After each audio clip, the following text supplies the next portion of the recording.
Bonsoir messieurs, merci de votre fidélité, c'est un plaisir, un bonheur de vous savoir au rendez-vous du soir. Le talk show du lundi, mardi, mercredi sur la télévision du monde, 21h, 23h, nous analysons, décryptons avec vous des sujets phares de l'actualité. Ce mercredi, nous revenons pour nous intéresser à une autre problématique, notamment celle de la chefferie traditionnelle qui continue de faire des vagues au Cameroun et encore davantage depuis quelques jours avec la nomination ou la désignation Abeseke à Douala, 4e du sieur Amadou Tanko Camille, qui a le devoir, ou du moins qui a la légitimité pour être chef traditionnel dans une localité.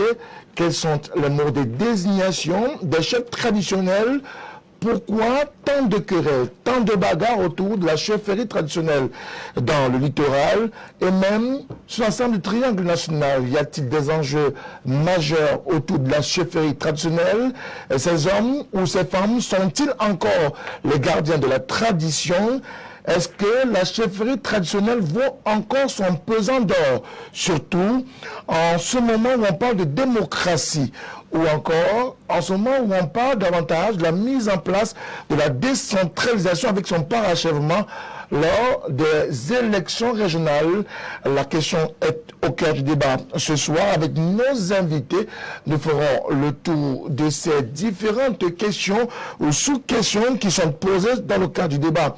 Ce soir, vous le savez, nous rentrerons dans le meilleur de nos us et coutumes ancestrales. Nous parlerons et nous mettrons peut-être le doigt où ça fait mal, mais peut-être il le faut pour sauver l'institution chefferie traditionnelle qui boit de l'eau et qui va dans tous les sens. Voilà donc, mesdames et messieurs, ainsi décliné le point focal qui vient nous animer pendant ces 120 minutes d'émission dans le cadre de ce débat sur la télévision du monde tout au clair. Est une émission interactive. Nous vous invitons à nous écrire via le 6 99 57 30 26 ou encore écrivez-nous à travers notre page Facebook LTM TV officielle et bien évidemment, vous ferez partie de ces privilégiés qui nous accompagnent tous les soirs, lundi, mardi et mercredi, dans le cadre de ce débat républicain sur la télévision du monde. Mesdames et messieurs, dans quelques instants, la présentation de notre panel.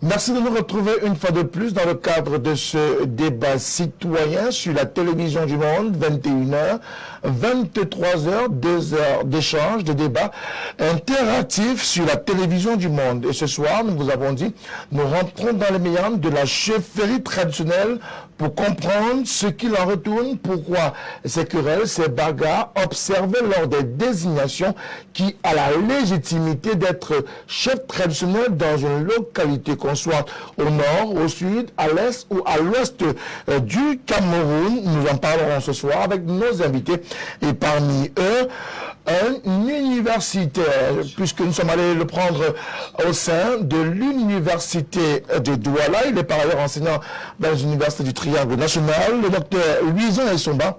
Bonsoir, docteur. Bonsoir Frédéric, bonsoir à tous les nombreux téléspectateurs et LTM Télévision. Permettez-moi de saluer avec beaucoup de respect les autres copanélistes que vous présenterez tout à l'heure. Entre étatisme et traditionnalisme, on verra le choc tout à l'heure.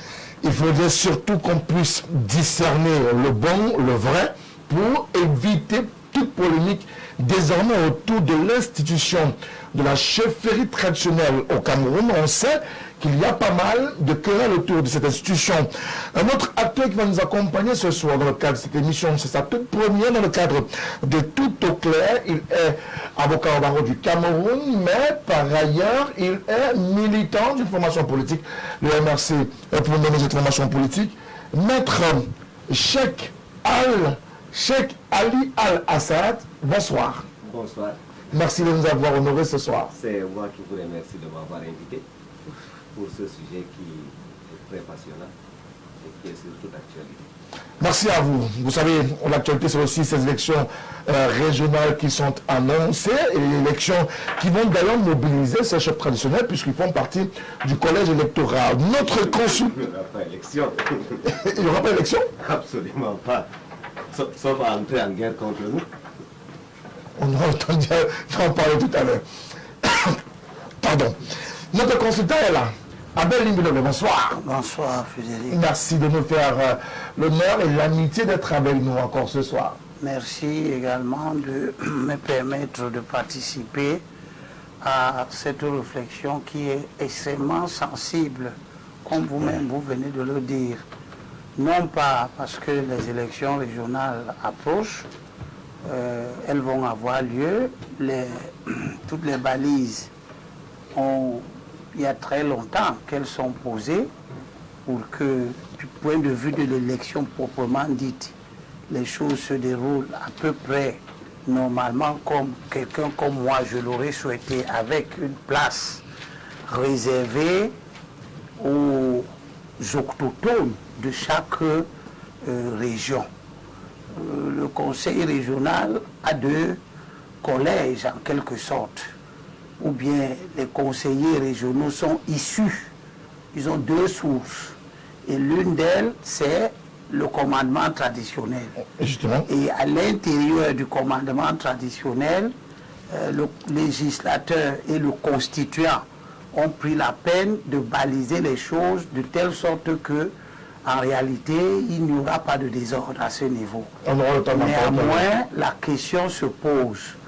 Pourquoi est-ce que, vous-même vous l'avez dit, pourquoi est-ce que nous avons, à l'approche de ces élections, une espèce de comportement désobligeant de la part des sous-préfets et des préfets? On revient dans le cadre de l'émission, dans le cadre... On dirait qu'ils veulent absolument que la crise identitaire qu'il y a au nord-ouest et au sud-ouest se répande un peu au littoral, parce que je ne vois pas ce désordre ailleurs. Je ne vois le désordre qu'au littoral. Alors, nous avons été également rejoints dans le cadre de cette émission par notre acteur politique et non des moindres. Il nous vient du Rassemblement démocratique du peuple camerounais. C'est un fils du centre du Cameroun. Avec lui, nous parlerons justement de cette question, de cette problématique de cette chefferie traditionnelle qui va à Volo. Charles Elisan, grand conseiller municipal à la deuxième. Bonsoir. Bonsoir, monsieur le Président. Bonsoir à tous les Camerounais qui nous suivent. Et un bonsoir particulier, monsieur, pour la dédicace de son livre ce soir. Sa Majesté, on va dans cette chef traditionnelle. Nous sommes au cœur de l'actualité. Abel, qui a la légitimité d'être chef traditionnel dans une localité? Vous ne pouvez pas dire traditionnel et ne pas chercher la source de la légitimité dans la tradition. Ou bien on a un problème de sémantique et à ce moment on corrige la sémantique, on ne parle plus de chef traditionnel, on parlerait d'autre chose, mais si on veut que la sémantique reste celle qui a été utilisée jusqu'à présent, eh bien la source de la légitimité d'un chef traditionnel, c'est deux choses. Son appartenance à la tradition qui a cours dans la localité où on veut le désigner, et sa filiation au groupe social communautaire qui a le terroir. C'est de là. Il n'y a pas 36 000 manières d'avoir de source de légitimité. En entendant légitimité comme conformité à la conscience populaire du moment. C'est pour ça que cette question que vous venez de poser est éminemment intellectuelle. Parce que nous sommes là dans l'un des cas où on peut avoir très rapidement un conflit entre la légalité, le sous-préfet mène des consultations, désigne, et c'est ça il y aura une homologation après. Nous sommes dans la légalité, mais cette légalité peut ne pas être conforme à la conscience des habitants que le supposé chef va administrer. On a un conflit entre la légalité et la légitimité, et ce conflit est extrêmement grave, parce que vous obtenez donc la légalité qui génère les conflits. Or, la légalité ne devait pas générer de conflits. Merci beaucoup Abel Limbelebe pour cette première réaction. Charles Elisan, on entend chef traditionnel, un garant de la tradition, mais aujourd'hui, on a le sentiment, ou on a comme l'impression que cette institution est en train de prendre de l'eau et elle perd toute sa valeur. Pourquoi? À ce qui me concerne, la notion du chef reste entière, telle qu'elle a toujours été. Le chef aujourd'hui est un individu comme tout autre leader de pensée ou d'opinion, comme tout autre acteur de la société qui traverse son époque. C'est-à-dire chaque époque a ses réalités. Aujourd'hui, nous sommes en train d'aller vers un modernisme qui non seulement se développe à travers les appareils, les machines, mais aussi à travers notre manière de réfléchir. La manière dont on voyait un chef il y a 15 ans, 20 ans, 30 ans n'est plus la même chose qu'on voit le chef aujourd'hui. Et cela n'a rien à voir avec le fait que le chef soit un politicien ou pas. Parce que c'est vers là où on veut nous entraîner.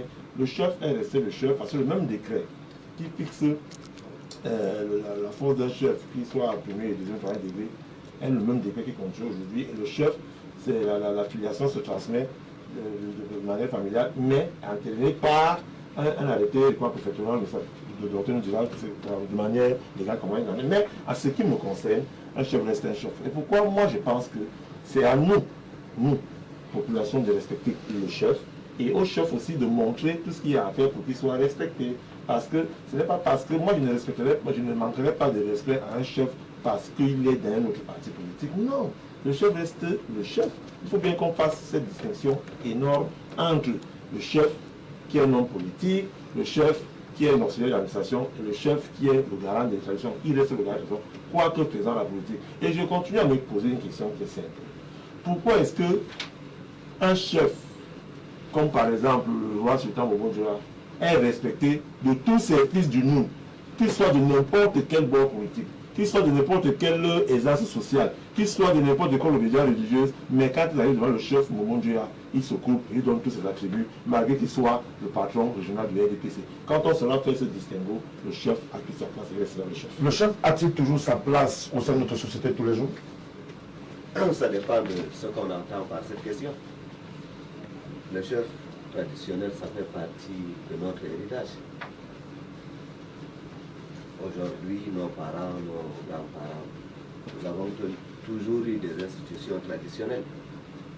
Mais sauf que nous sommes dans un régime qui salit tout ce qu'il touche. Qui salit tout ce qui touche. Un régime qui salit tout ce qu'il touche. Un régime qui corrompt tout ce qu'il touche. Notre institution traditionnelle est aujourd'hui pervertie par un régime qui veut tout contrôler. De sorte qu'aujourd'hui, le chef n'est pas seulement un auxiliaire de l'administration, mais le chef fait partie des moyens de répression de ce régime. Nous avons au Cameroun des chefferies traditionnelles qui ont en leur des prisons privées. Nous avons des chefferies traditionnelles qui ont des gardes privés. Nous avons des chefferies traditionnelles qui perçoivent des impôts indûment sous l'œil ou avec la complicité du régime. Nous avons un régime qui tient en laisse de chefs traditionnels, tant et si bien que les sujets de nos chefferies traditionnelles se demandent encore pourquoi ils continueraient à respecter et à vénérer une institution qui s'est mise à la solde d'un système répressif et barbare. Si nos monarques, si nos chefs traditionnels avaient le courage de se cantonner, ou bien avaient le courage de protéger leurs sujets, on n'en serait pas là. Alors, on va prendre l'avis également de l'enseignant d'université sur ce plateau, Dr Louison et Somba. Alors, lorsqu'on parle de chefferie traditionnelle, on est en plein cœur des us et coutumes ancestrales. Bien entendu, il faut pouvoir faire une précision avant d'entrer dans le vif de ce sujet pour indiquer que le décret numéro 77/245 du 15 juin 1977 est clair. la chefferie traditionnelle est établie sur une base territoriale. C'est une collectivité territoriale. Enfin, une collectivité territoriale. Et cette chefferie est structurée en chefferie de premier degré, de deuxième degré et de troisième degré. Mais ça, c'est au niveau de la zone rurale. Maintenant, en zone urbaine, on a des chefferies en zone urbaine. C'est la raison pour laquelle, au niveau, par exemple, de la ville, le même processus qui est établi au niveau des chefferies, c'est-à-dire que les chefferies rurales ne reflètent pas la même chose en zone urbaine. Parce qu'en zone urbaine, on a la possibilité de voter pour un chef, c'est-à-dire les populations, comme le consultant l'a évoqué tout à l'heure, les populations peuvent être réunies, un peu comme le chef de mon quartier, de la 5e. Il y a eu plusieurs candidats et on l'a élu. Or, au niveau de la chefferie rurale traditionnelle, c'est-à-dire que là qui repose, comme vous l'avez si bien indiqué, sur les us et coutumes, il y a donc un mécanisme qui est cher, c'est que le chef l'est par voie héréditaire. C'est le principe. Et il doit faire partie de la famille réelle. C'est-à-dire que la famille appelée à exercer le commandement traditionnel. Voilà le principe. Maintenant, il se passe que lorsque le chef traditionnel, par exemple, il peut arriver que le chef traditionnel décède, comme ça a été le cas de Nye Kamga, qui n'avait pas laissé un enfant à l'âge majeur. Qu'est-ce qui s'est passé? On a préféré prendre un de ses frères qui a continué à gérer le commandement traditionnel. Ça veut donc dire quoi? Ça veut donc dire que dans le principe de la désignation des chefs, il faut faire partie de la famille réelle, c'est-à-dire à qui exerce le pouvoir traditionnel.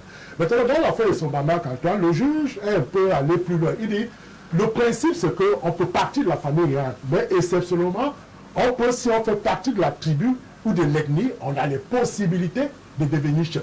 Ça, c'est une appréciation extensive de la notion d'origine du chef traditionnel. Voilà. Maintenant, la question que vous posez à tous les autres, que vous avez posée à mon ami du MSC, il faut dire aujourd'hui que les chefs traditionnels sont en proie à un problème de démocratisation et de mondialisation. Parce qu'aujourd'hui, on constate très clairement que nos chefs traditionnels sont devenus des hommes politiques. Et vous savez, dès lors que vous devenez homme politique, on a vu, vous perdez là de votre, non seulement de votre dignité, parce que sur le terrain de la politique, même votre sujet peut vous tacler. C'est-à-dire que ça veut donc dire que dès lors que vous faites désormais de la politique et dès lors que vous êtes membre des assemblées politiques, comme c'est le cas aujourd'hui au Cameroun, nous avons des chefs traditionnels qui sont députés, qui sont sénateurs, qui sont dans des mairies, qui sont maires. Et ça fait de sorte que cela vient rendre fébrile leur autorité traditionnelle. Parce que c'est pourquoi je ne suis pas d'accord avec les livres et les Zaza qui estiment que non, un chef d'intérêt peut faire la politique. Non, dès que vous faites déjà la politique, et vous savez, c'est un jeu très dangereux. C'est vrai, ce sont des citoyens, on ne peut pas leur interdire le droit de faire la politique, mais une fois que vous vous engagez sur le terrain de la politique, c'est pourquoi je vous ai dit deux choses qui tuent aujourd'hui, qui tue cette autorité, c'est la démocratisation de la chefferie et la mondialisation de la chefferie. Alors, Abel Limbre, je reviens à vous. On parle de chefferie traditionnelle. On a observé depuis quelque temps, c'est un rappel à l'ordre du ministre de l'administration territoriale pour la Tanganyika, raison, ou alors en perspective des élections régionales, il est question de combler les vides, donc de désigner des chefs traditionnels dans les collectivités qui n'en ont pas, de procéder à des remplacements s'il en est besoin, et depuis quelque temps, cette tâche est dévolue aux autorités administratives sur l'ensemble du pays. Il y a une affaire qui suscite beaucoup de colère au sein d'une communauté, notamment la communauté de Beseke, ici à Douala, précisément à Douala 4e, qui a vu la décision de fils Tanko Amadou Camille comme le chef de la collectivité villageoise de Beseke. Il n'est pas originaire de Beseke. Est-ce que dans ces conditions, il n'a pas la plénitude de pouvoir exercer dans cette autorité-là? C'est un discours politique qui nous fait comprendre que des hommes politiquement établis, légalement, n'ont pas de légitimité. Le discours de MRC et de quelques partis politiques d'autres. C'est moi qui ai la parole. Je dis, vous commencez tout. Je ne suis pas venu ici pour vous. Vous commencez tout. Donc, ce discours qui est récurrent établit une ligne de fracture entre la légalité et la légitimité. La bonne gouvernance aurait voulu que les gouvernants veillent à ce que cette fracture n'ait pas lieu. Il y a aussi un débat qui veut que on dise que les chefs traditionnels ou bien les acteurs de la vie politique traditionnelle, parce qu'il y a une vie politique traditionnelle. Avant l'arrivée de l'État, il y avait des communautés qui vivaient et qui avaient une vie politique. La politique, ce n'est pas seulement les partis politiques. La politique, c'est la gestion de la société. Et les sociétés traditionnelles avaient leurs acteurs politiques. Les chefs traditionnels étaient donc des acteurs politiques. Ils administraient la cité. Notre schéma d'organisation au Cameroun est comme celui de la Grande-Bretagne, où on allie l'héritage de la monarchie à l'héritage de la modernité. Au Parlement britannique, vous avez la Chambre des Lords. Ils ne sont pas élus.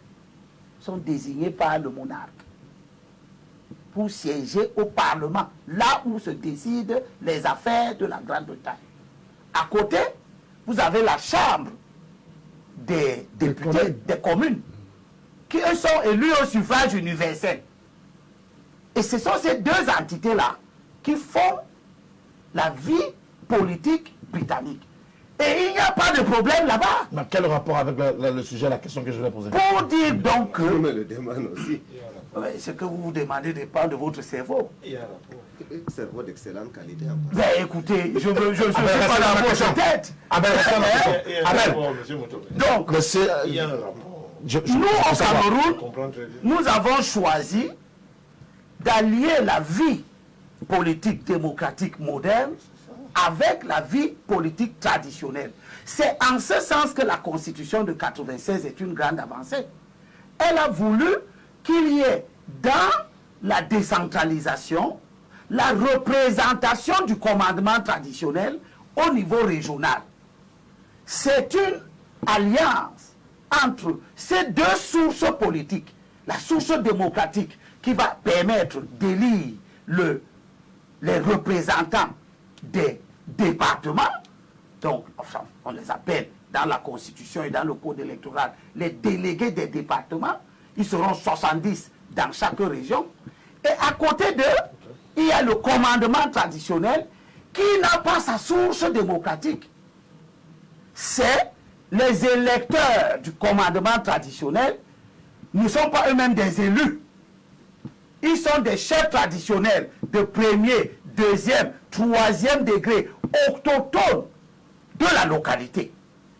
Quand vous avez donc vu ça, ces chefs traditionnels de premier, deuxième, troisième degré vont choisir entre eux et les autres chefs traditionnels de premier et de deuxième degré. Le moment va mener loin. Je vous amène pas loin. Je suis même déjà en train de chuter. Soyez seulement patients. Ces chefs traditionnels vont donc choisir les représentants du commandement traditionnel qui ne sont pas investis, qui sont désignés tête de liste et qui doivent être des chefs traditionnels eux-mêmes de premier ou de deuxième degré. Vous voyez donc jusqu'à quel point le législateur camerounais a impliqué le commandement traditionnel dans la vie politique globalement, mais en circonscrivant son champ. Le résultat est que quand maintenant, au niveau de la préfectorale,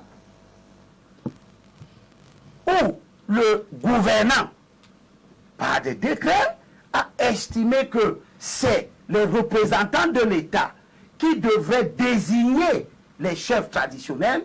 Les troisième degré sont désignés par le sous-préfet, je crois, deuxième degré par le préfet, et puis premier degré par le premier ministre. Étant entendu qu'ils sont devenus des acteurs là-bas, dans le champ politique, on ne peut pas comprendre ce qui se passe, par exemple, vous avez cité le cas de Beseke, mais avant Beseke, il y a eu les cas dans le Mungo, notamment dans le village de Mouyouka 2, où on prend un chef, on prend une femme originaire de l'Ouest, de Bafa, qui n'est pas née et qui n'a pas de tradition à Mouyouka, pour devenir le chef d'un village ballon, sachant très bien qu'il sera un chef de 3e degré qui ne représentera pas les ballons au conseil régional. Il ne pourra pas représenter les ballons, ni en termes de vote, parce qu'il ne votera pas. Il est un chef traditionnel allogène. Mais en plus de ça, il ne peut pas être éligible.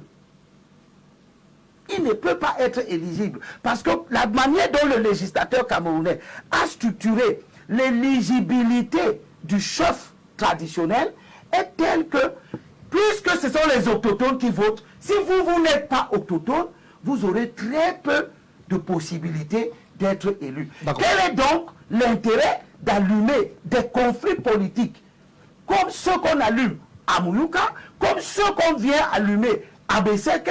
Quel est l'intérêt d'avoir Tanko Amadou comme chef traditionnel d'un village de Beseke dont il n'est pas dépositaire de la tradition? Il n'a pas les pratiques traditionnelles, il n'a pas de filiation. Amadou, Tanko Amadou, Amadou de qui? À Beseke. Parce que moi je suis... Pourquoi tu es pressé de parler? Tu es excité d'être là pour la première fois. Abel. Je suis Elimi de Lobe. Lobe de Nsame. Nsame de Lobe. Lobe de Ngodi. C'est ça ma filiation. Tanko Amadou Abeseke. Amadou de qui? Amadou de qui dans la filiation, dans les familles qui ont constitué le village de Beseke? Il n'a pas de filiation. Il n'est donc pas dépositaire d'une tradition. Il ne votera pas aux élections régionales. Qu'est-ce qui a manqué, mon cher Moutoumé? Il a manqué au sous-préfet, au préfet qui a fait cet arrêté. Un autochtone, il a manqué un autochtone du village de Beseke. Charles. Ou est-ce qu'il a manqué à Mouyouka 2 un autochtone? Vu de cette manière, est-ce qu'on est en train de pervertir, j'emprunte à l'expression donnée tout à l'heure par Cheikh Ali Al-Assad du MRC, est-ce que, vu sous cet angle, la chefferie traditionnelle est en train d'être pervertie? On l'a dit et il a reconnu, pour être d'une chefferie traditionnelle, il faut être dépositaire des us et coutumes ancestrales, même si la modernité s'y est ajoutée. Je voudrais dire ici que j'ai vu des chefs intronisés à l'ouest selon les coutumes, les us de leur région, mais qui n'a jamais vécu à l'ouest. C'est-à-dire parce que c'est lui qui, de son vivant, a été choisi par son père quand il régnait. Mais en tant qu'enfant de la maison, il a fait toutes ses études en Europe, partout, mais parce qu'il paraît donc un successeur au papa qui est mort, c'est lui qu'on a arrêté. C'est le terme qu'on utilise là-bas, mais ça ne fait pas moins de lui un chef. A-t-il donc justement cette déposition dont on parle, des coutumes, des us du village? Parce que pour l'être, il faut justement avoir grandi, avoir été moulé dans ce système-là et avoir vécu là-bas. Il y a donc notre problème qu'on pose. Pour moi, à ce qui me concerne, on a tous envie de tergiverser le problème. Qu'est-ce qui se passe? Cheikh, et puis me tromper, Cheikh Ali Al-Assad, à ce que je sais, Cheikh, ça revient à un titre de notabilité. Je peux me tromper. Mais il fait pourtant la politique. Est-ce que c'est pour autant que moi, sujet de là où il est chef, je vais lui manquer de respect parce qu'il est un chef? Je continue de dire ceci. Non, monsieur, vous continuez ma question. Devrait-on désigner comme chef traditionnel à Bafang Frédéric Moutomé?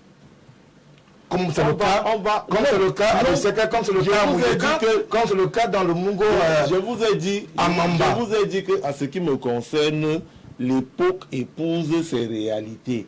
Pour le moment, non. Il est inconcevable qu'un Moutomé soit chef à Bafang.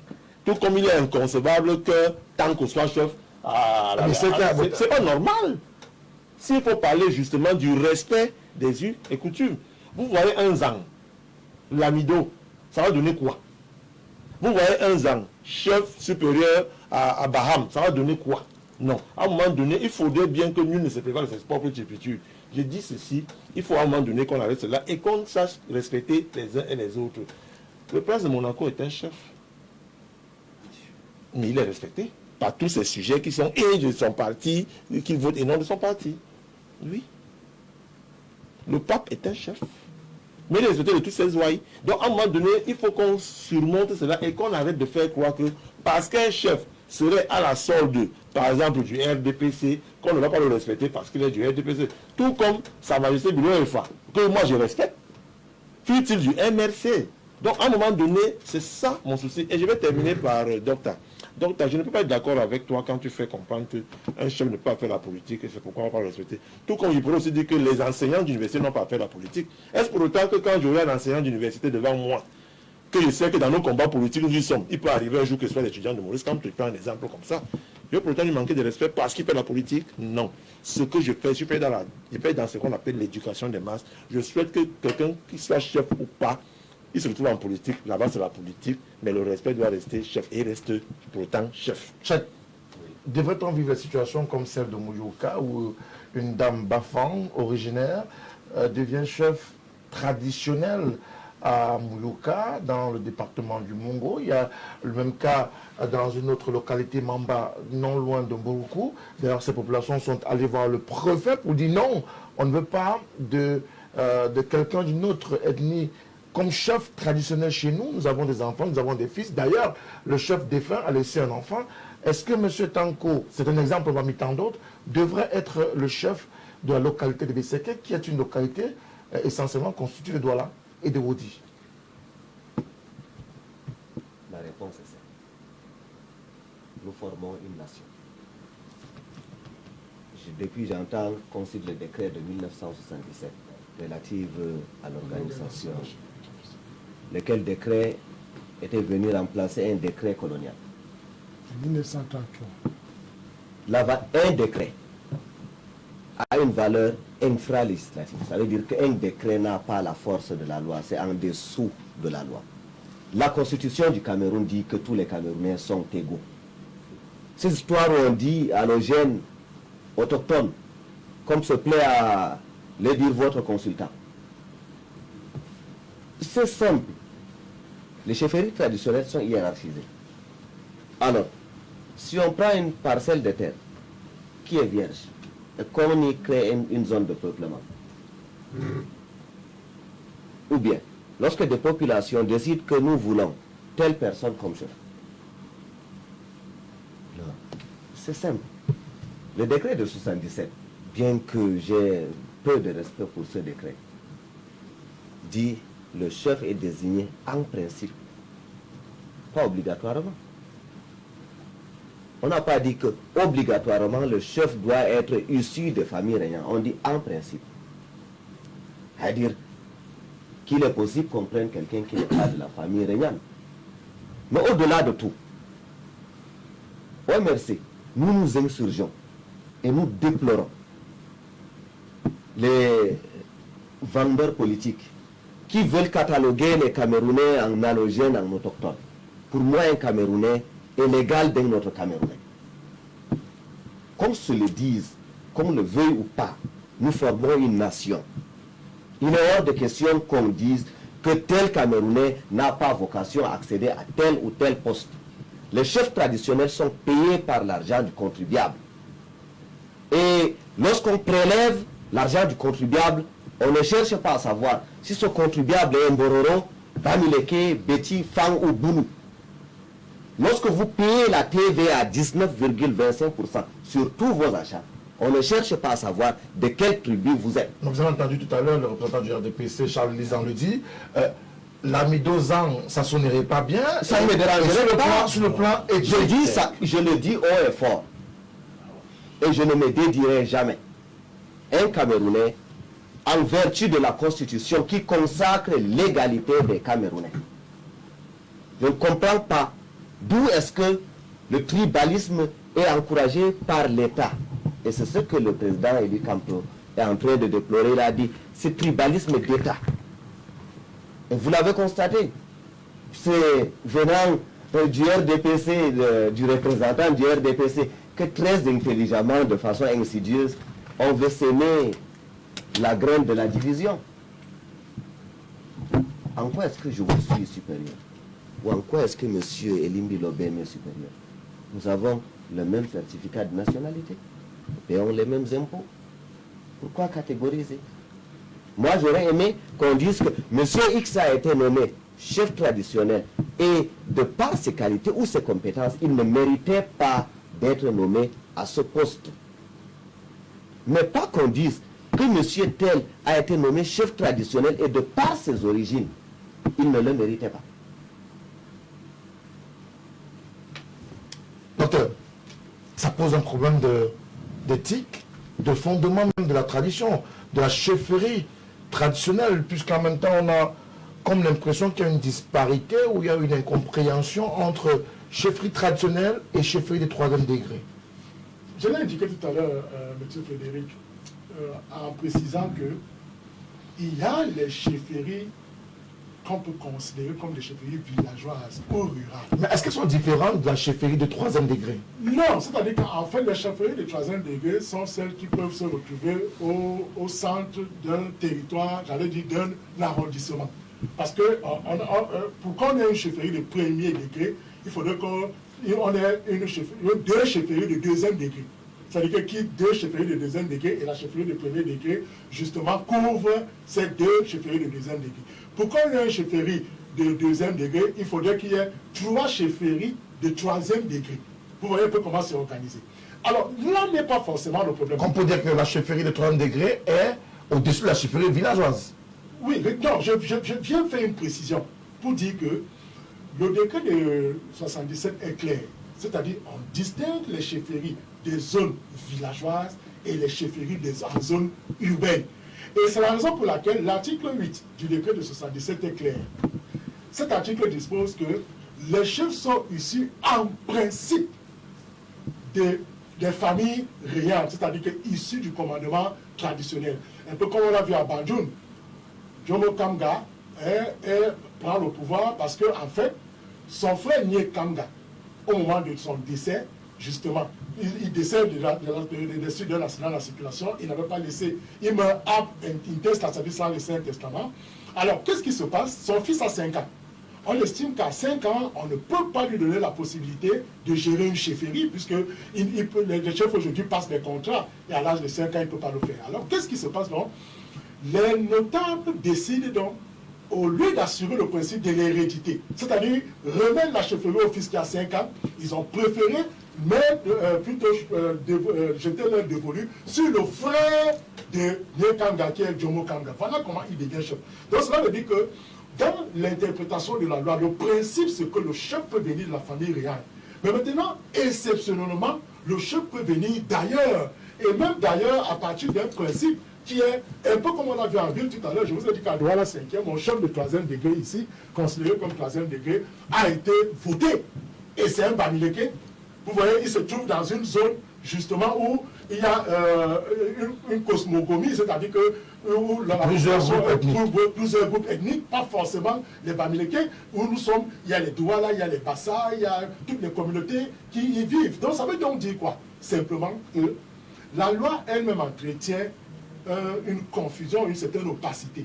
Parce que, et d'ailleurs le juge même le dit, je l'ai indiqué tout à l'heure, dans l'affaire de son maman, quand le juge dit non, le chef peut être choisi en principe, mais essentiellement peut venir d'ailleurs. C'est la raison pour laquelle je pense que je suis tout à fait d'accord un peu avec l'analyse que fait chef. Oui, parce qu'en réalité, le chef peut venir d'ailleurs, parce que la loi elle-même le dispose. Mais venir d'ailleurs ne met-il pas en péril le fondement même de la tradition? C'était tout le centre de l'attention. Jusque-là, Frédéric, je ne me fais pas comprendre. Au niveau des chefferies traditionnelles, c'est-à-dire qu'en zone rurale ou villageoise, on a constaté, et moi qui ai fait un village est constitué de plusieurs quartiers et dans lesquels très souvent on retrouve plusieurs chefferies et puis ça devient un peu une espèce de cafouillard de chefferie, tout le monde est chef et chef. Non, monsieur Moutoumé, je dis ceci. C'est-à-dire une chefferie sur la base locale. C'est-à-dire que territorialement, c'est-à-dire que sur le plan territorial, mais au plan local. C'est-à-dire que villageois, au plan villageois. C'est pourquoi vous voyez... Prenons l'exemple. L'Octombe, c'est un village. Oui, l'Octombe, c'est un village. C'est un village. Bien entendu, donc, l'Octombe est un village, au regard des communautés qui y vivent, tout le monde peut être chef. Mais le législateur dit, préférence est faite aux, je ne peux pas dire aux originaux ou aux autochtones, mais aux personnes, non, aux personnes qui font partie, par exemple, de la famille habilitée à exercer le commandement traditionnel. Un point que ne partage pas Abel Limbelobé. Premièrement, cher, voici la Constitution. Montre-moi où on a dit là-dedans que tous les Camerounais sont égaux. Moi, je vais te dire ce que la Constitution a dit. Pour relever...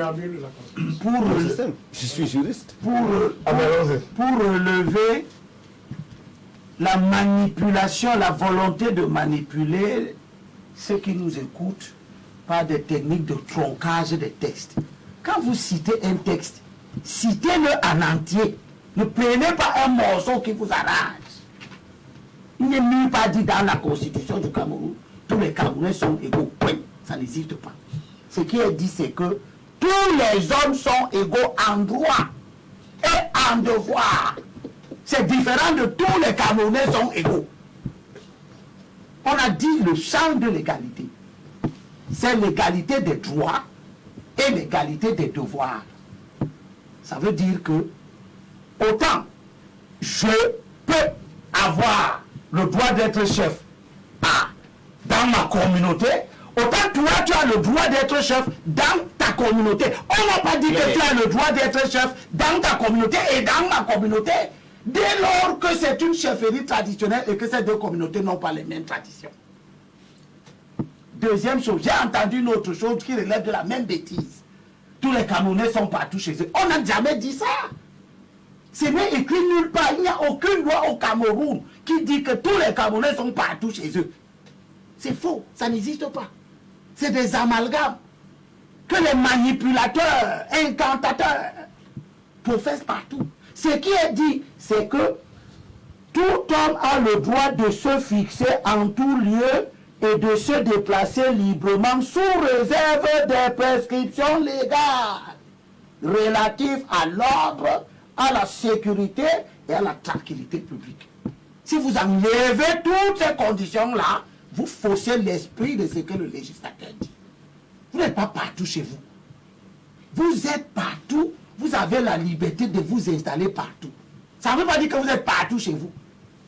Et là où vous voulez vous installer, vous devez respecter les lois, les règlements, les prescriptions, la tranquillité publique. Si votre installation dérange la tranquillité publique, elle devient nulle et de nul effet. Votre droit à vous installer là devient nul et de nul effet. Quels sont ces juristes qui nous servent des concepts creux et fallacieux? Vous ne pouvez pas dire, luisons, que le texte de 77 a défini les chefferies traditionnelles en milieu rural. Il n'y a pas de milieu rural dans ce texte. Prenez-le, lisez-le, vous me montrez le bout, là où on a dit qu'en milieu rural, on fait ceci, en milieu urbain. Ça, ce sont vos lectures, vos interprétations. Et c'est très dangereux de le faire. Parce que vous oubliez... Vous avez la disposition qui ne le dit pas. Mais comment vous me demandez? Moi, je vous dis que ça existe. Montrez-moi alors ça n'existe pas. Je vous dis, prenez l'article 9 de ce décret. Vous avez ça dans le téléphone, lisez ça in espèce. Non, vous pouvez chercher. Non, vous-même, ça sort de votre bouche. Lisez-la. Vous ne pas. Non. Je suis sûr, lisez. Je vous mets au défi de nous lire. Là où le législateur ou bien le dirigeant, parce que c'est un décret, a distingué les chefferies rurales et les chefferies urbaines. Il y a des chefferies de premier, deuxième, troisième degré au Cameroun. Point. Il n'y a pas de chefferie qu'on désigne d'une manière dans le milieu rural et dans le milieu rural, une autre manière dans le milieu urbain. Ce n'est pas vrai. Parce que ce que vous ne devez pas oublier et perdre de vue, c'est que ce que vous appelez milieu urbain aujourd'hui était des milieux ruraux. C'était des milieux ruraux. Si vous allez en Bankomo, Bankomo aujourd'hui est une ville. Il y a 30 ans, 40 ans, Bankomo était un village. Les gens étaient en Bankomo, vivaient avec leurs us et coutumes, que la Constitution a décidé de préserver. Lorsque le constituant camerounais dit que l'État préserve les droits des populations autochtones, conformément à la loi, il n'est pas en train de dire quelque chose de vague que vous pouvez vider de son contenu en raison des incantations idéologiques bizarres pour dire que tous les Camerounais ont les mêmes droits. Est-ce que je peux devenir l'amido à Rebouba? Il a dit oui. Il dit non. Il le dit parce qu'il fait de la démagogie. La réalité politique, la réalité sociologique est que c'est moi qui parle. Oui, vous parlez. Quand vous dites vos bêtises, moi je vous écoute. Attendez que je finisse de dire les miens. Je ne peux pas être, et vous le chef, vous chef qui êtes ici, vous savez à moins de vouloir vous rendre ridicule devant les Camerounais qui vous écoutent, que monsieur Zang, qui est du Sud, qui est assis ici, ne peut pas être même notable à Rebouba. Parce que la notabilité découle d'une filiation qui n'a pas. Il ne faut pas venir nous raconter n'importe quoi parce que vous êtes à Douala, chacun veut faire à Douala. Et je note, et je demande aux auditeurs, aux téléspectateurs qui nous écoutent, de constater que ce désordre-là ne se fait qu'au littoral. Je ne connais pas un seul chef au Grand Nord, de la Damara jusqu'à l'extrême Nord, qui est originaire de l'Est. Donnez-moi le nom d'un chef dans la Damawa, à l'extrême Nord, au Nord, qui est originaire du Sud-Ouest. Au motif qu'il habite là. Vous prenez un morceau de bois, vous le jetez dans l'eau du Fouri, depuis 79 ans, il ne devient pas un manjamoto. Vous comprenez? Respectons ce que nous sommes. Notre pays est un agrégat de tribus qui vivaient avant l'arrivée de l'État colonial, qui a donné naissance à l'État républicain que nous avons aujourd'hui. Ces tribus vivaient en fonction de leurs us et coutumes. Et surtout, l'histoire ne nous apprend pas que ces tribus se sont faites la guerre. Ça veut dire qu'elles avaient la capacité à organiser un vivre ensemble en fonction de leurs différences, mais en fonction de leur volonté de vivre ensemble. Alors, maintenant, vous voulez écraser les peuples autochtones du littoral au motif que vous avez quitté vos régions d'origine, vous êtes au littoral, vous êtes en grand nombre, vous faites comme si le nombre vous donne des droits. C'est de ça que parle le député Bengono Angelbert. Quand il évoque dans ses travaux la notion de droit anthropologique. C'est-à-dire que ce n'est pas parce que les gens sont venus, les Bamileke sont pleins maintenant au canton Bassa, que Moutome, qui n'a sa filiation que dans le canton Bassa, et qui est dépositaire des coutumes du canton Bassa, doit disparaître de la circulation au motif qu'il est devenu... Est-ce que finalement le principe de la désignation ne cause pas problème dans son fond de chefferie traditionnelle? La désignation fait partie justement de la désignation d'un chef. À partir du moment où la filiation... Le principe de la désignation, c'est qu'on va dans la filiation pour aller récupérer un chef. Ça devient, c'est tout à fait normal. Quand tout est respecté, il n'y a pas de problème.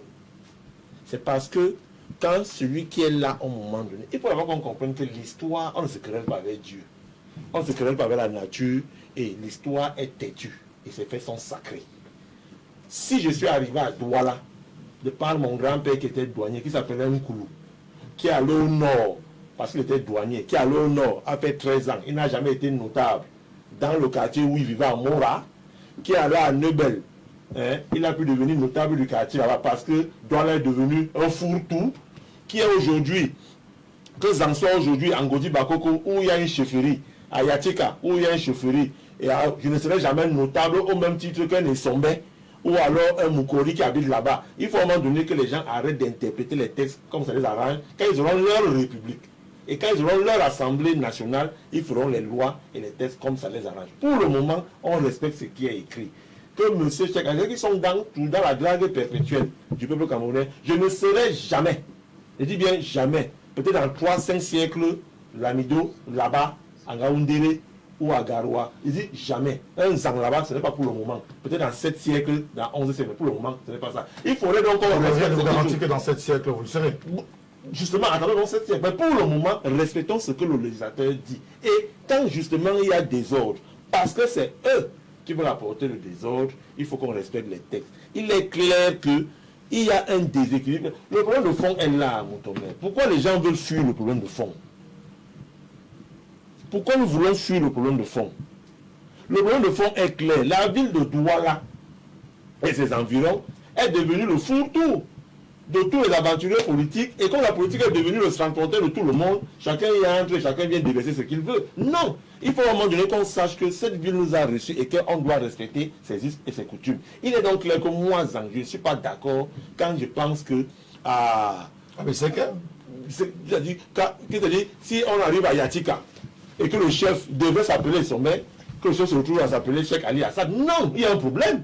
Parce que ça crée justement un désordre et là c'est l'autorité qui doit donc revenir mettre les choses en place. Alors, y a-t-il une mauvaise interprétation des textes? Puisque désormais, un autre cas patent qui est récurrent et que malheureusement je rencontre sur le terrain dans la recherche de l'information, nous sommes arrivés à Bonaloka et dans une discussion on me dit, voilà la chefferie du village Bonaloka, zone Bassa, et sans la chefferie de Bonaloka, zone Aoussa. Est-ce que ce n'est pas une mauvaise interprétation de ce qui devrait être en réalité? Avec votre permission, je suis content que M. Elim Bilobe ait pris le peuple camerounais à témoin.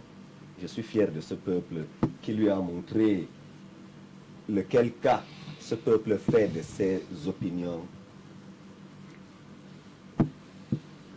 Vraiment. Les dernières élections nous ont permis de comprendre que les gens qui veulent s'aimer la division, en quelle estime nous les tenons. Je ne voudrais pas rappeler le pourcentage qu'il a fait avec son slogan d'autochtone halogène. 12,29%. Voilà. Je suis rassuré de vivre dans un pays où il n'y a que 12, quelque chose pour cent qui veulent cataloguer le Cameroun en autochtone et halogène. Monsieur Zan, le représentant du RDPC, je salue son intelligence, mais il a oublié une chose.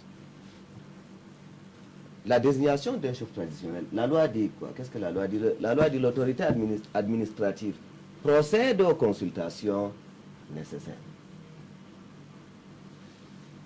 Il peut décider peut-être de consulter uniquement les notables. Il peut décider de consulter les populations, comme l'a dit l'enseignant.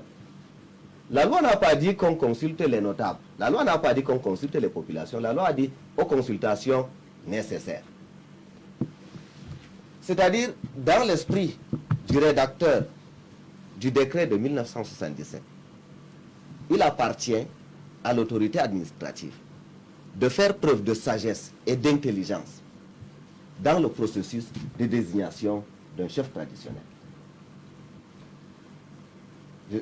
J'espère que vous comprenez ce que je dis.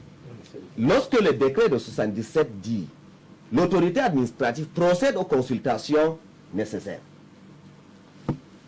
le rédacteur de ce décret estime que l'autorité administrative saura faire preuve de discernement, de sagesse et d'intelligence dans la désignation d'un chef traditionnel. Maintenant, vous nous avez interpellé tout à l'heure, vous avez parlé de fourre-tout. Mon cher ami,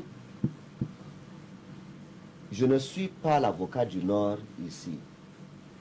Je porte la parole du MRC. Le MRC n'a nommé aucun sous-préfet. Bien au contraire, tous les administrateurs civils du Cameroun semblent s'être découvert une passion, celle de poursuivre le MRC. C'est vos sous-préfets qui n'ont peut-être pas fait le bon choix. Nous ne sommes pas comptables des errements de l'administration actuelle. Si un sous-préfet ou un préfet ou votre super ministre, s'il nomme un chef traditionnel et que cette nomination mécontente la population, c'est le régime qui est comptable de cette bêtise. À l'heure actuelle, le MRC n'a jamais nommé un chef traditionnel. Le MRC n'a jamais nommé une autorité administrative afin que celle-ci désigne un chef sujet. Je repose la question, s'il vous plaît. Y a-t-il une mauvaise interprétation des textes? Je vous ai pris un cas patent. Nous sommes dans le cas, il y a deux chefferies. Les uns estiment que l'autre est la chefferie villageoise, comme l'appelle le docteur Essomba, et d'autres populations de cette même localité, qui est un village, un tout, estiment que là-bas, c'est la chefferie de 3e degré. Donc, à qui doit-on rendre compte? Au chef dit du village ou au chef dit de 3e degré? Est-ce que les deux n'ont pas la même stature? La loi parle de chefferie de 1er degré, de 2e degré, de 3e degré. Le chef de 3e degré est subordonné au chef de 2e degré, le chef de 2e degré. Donc, il n'y a pas de chef de village. Il y a 3 catégories de chefs traditionnels. 1er degré, 2e degré, 3e degré. Et c'est des chefferies hiérarchisées. Je n'ai jamais entendu cette classification de chef de communauté dont a parlé votre consultant. Non, vous m'avez entendu parler de chef de communauté. Insidieusement. Ah, c'est insidieux, ça se passe donc dans votre tête. Sérieusement, c'est pas passé par votre tympan. C'est passé par votre tête. De façon sérieuse, une chefferie suppose un territoire de commandement. Alors, Bonaloka a donc 2 chefferies, si je m'en tiens à ce que Les vous dites. limites géographiques. On ne peut pas avoir 2 chefs de 3e degré sur la même localité. Je vous ai pris un exemple. On a Bonaloka, il y a d'autres cas patents. À Makepe Misoke, le même problème se pose. À Makepe 2 et 3, le même problème se pose. À Bonabéry. Il y a 2 chefs À Bonabéry. de 3e degré, puisqu'il n'y a pas l'appellation chef de village, il y a le chef dit de village. Je m'en tire aux déclarations de l'enseignant. Parlons de catégorie. 1e, 2e Alors, il y catégorie. a 2 chefs de 3e degré à Makepe Misoke, 2 chefs de 3e degré à Bonaloka. Est-ce qu'on a violé les textes dans ce cas de figure? Y a-t-il un qui est de trop et qu'il faut forcément enlever? S'il y a 2 chefs de 3e degré sur la même localisation géographique, les textes ont été violés. L'autorité d'un chef s'exerce sur un territoire donné. C'est ce qu'en droit on appelle la compétence ration loti. Un territoire, un chef. On ne peut pas avoir 2 chefs de 3e degré pour le même espace géographique. Si cela arrive, ça veut dire qu'il y a une violation de texte. La loi dit que le territoire de compétence d'une chefferie traditionnelle est fixé. On donne les limites naturelles. Les limites, les frontières de chaque chefferie traditionnelle sont délimitées. D'accord. Alors, docteur Somba, est-ce que la création de cette chefferie est en violation des textes de la République en matière de chefferie traditionnelle ou de chefferie tout court? Parce que, en même temps, on se perd un peu dans cette catégorisation qui est faite. On le sait, la loi a prévu chefferie de 1er degré, 2e et 3e degré. Sur les plaques qu'on voit dans les chefferies, on voit chefferie traditionnelle du village X, chefferie de 3e degré. Frédéric, je voudrais tout à l'heure Vous interpellez. m'interpeller. Je lis l'article 3, alinéa 3 du décret du 117. La chefferie de 3e degré correspond au village ou au quartier, en milieu rural et au quartier en milieu urbain. Voilà l'article 3. Messieurs Zanzan, jetez un coup d'œil. Donc tout à l'heure, il avait semblé dire que je citais un truc qui n'avait pas dit ça. Voilà ça clairement évoqué. Et c'est à partir de là, Frédéric Motomé, je ne sais pas, on ne se comprend pas.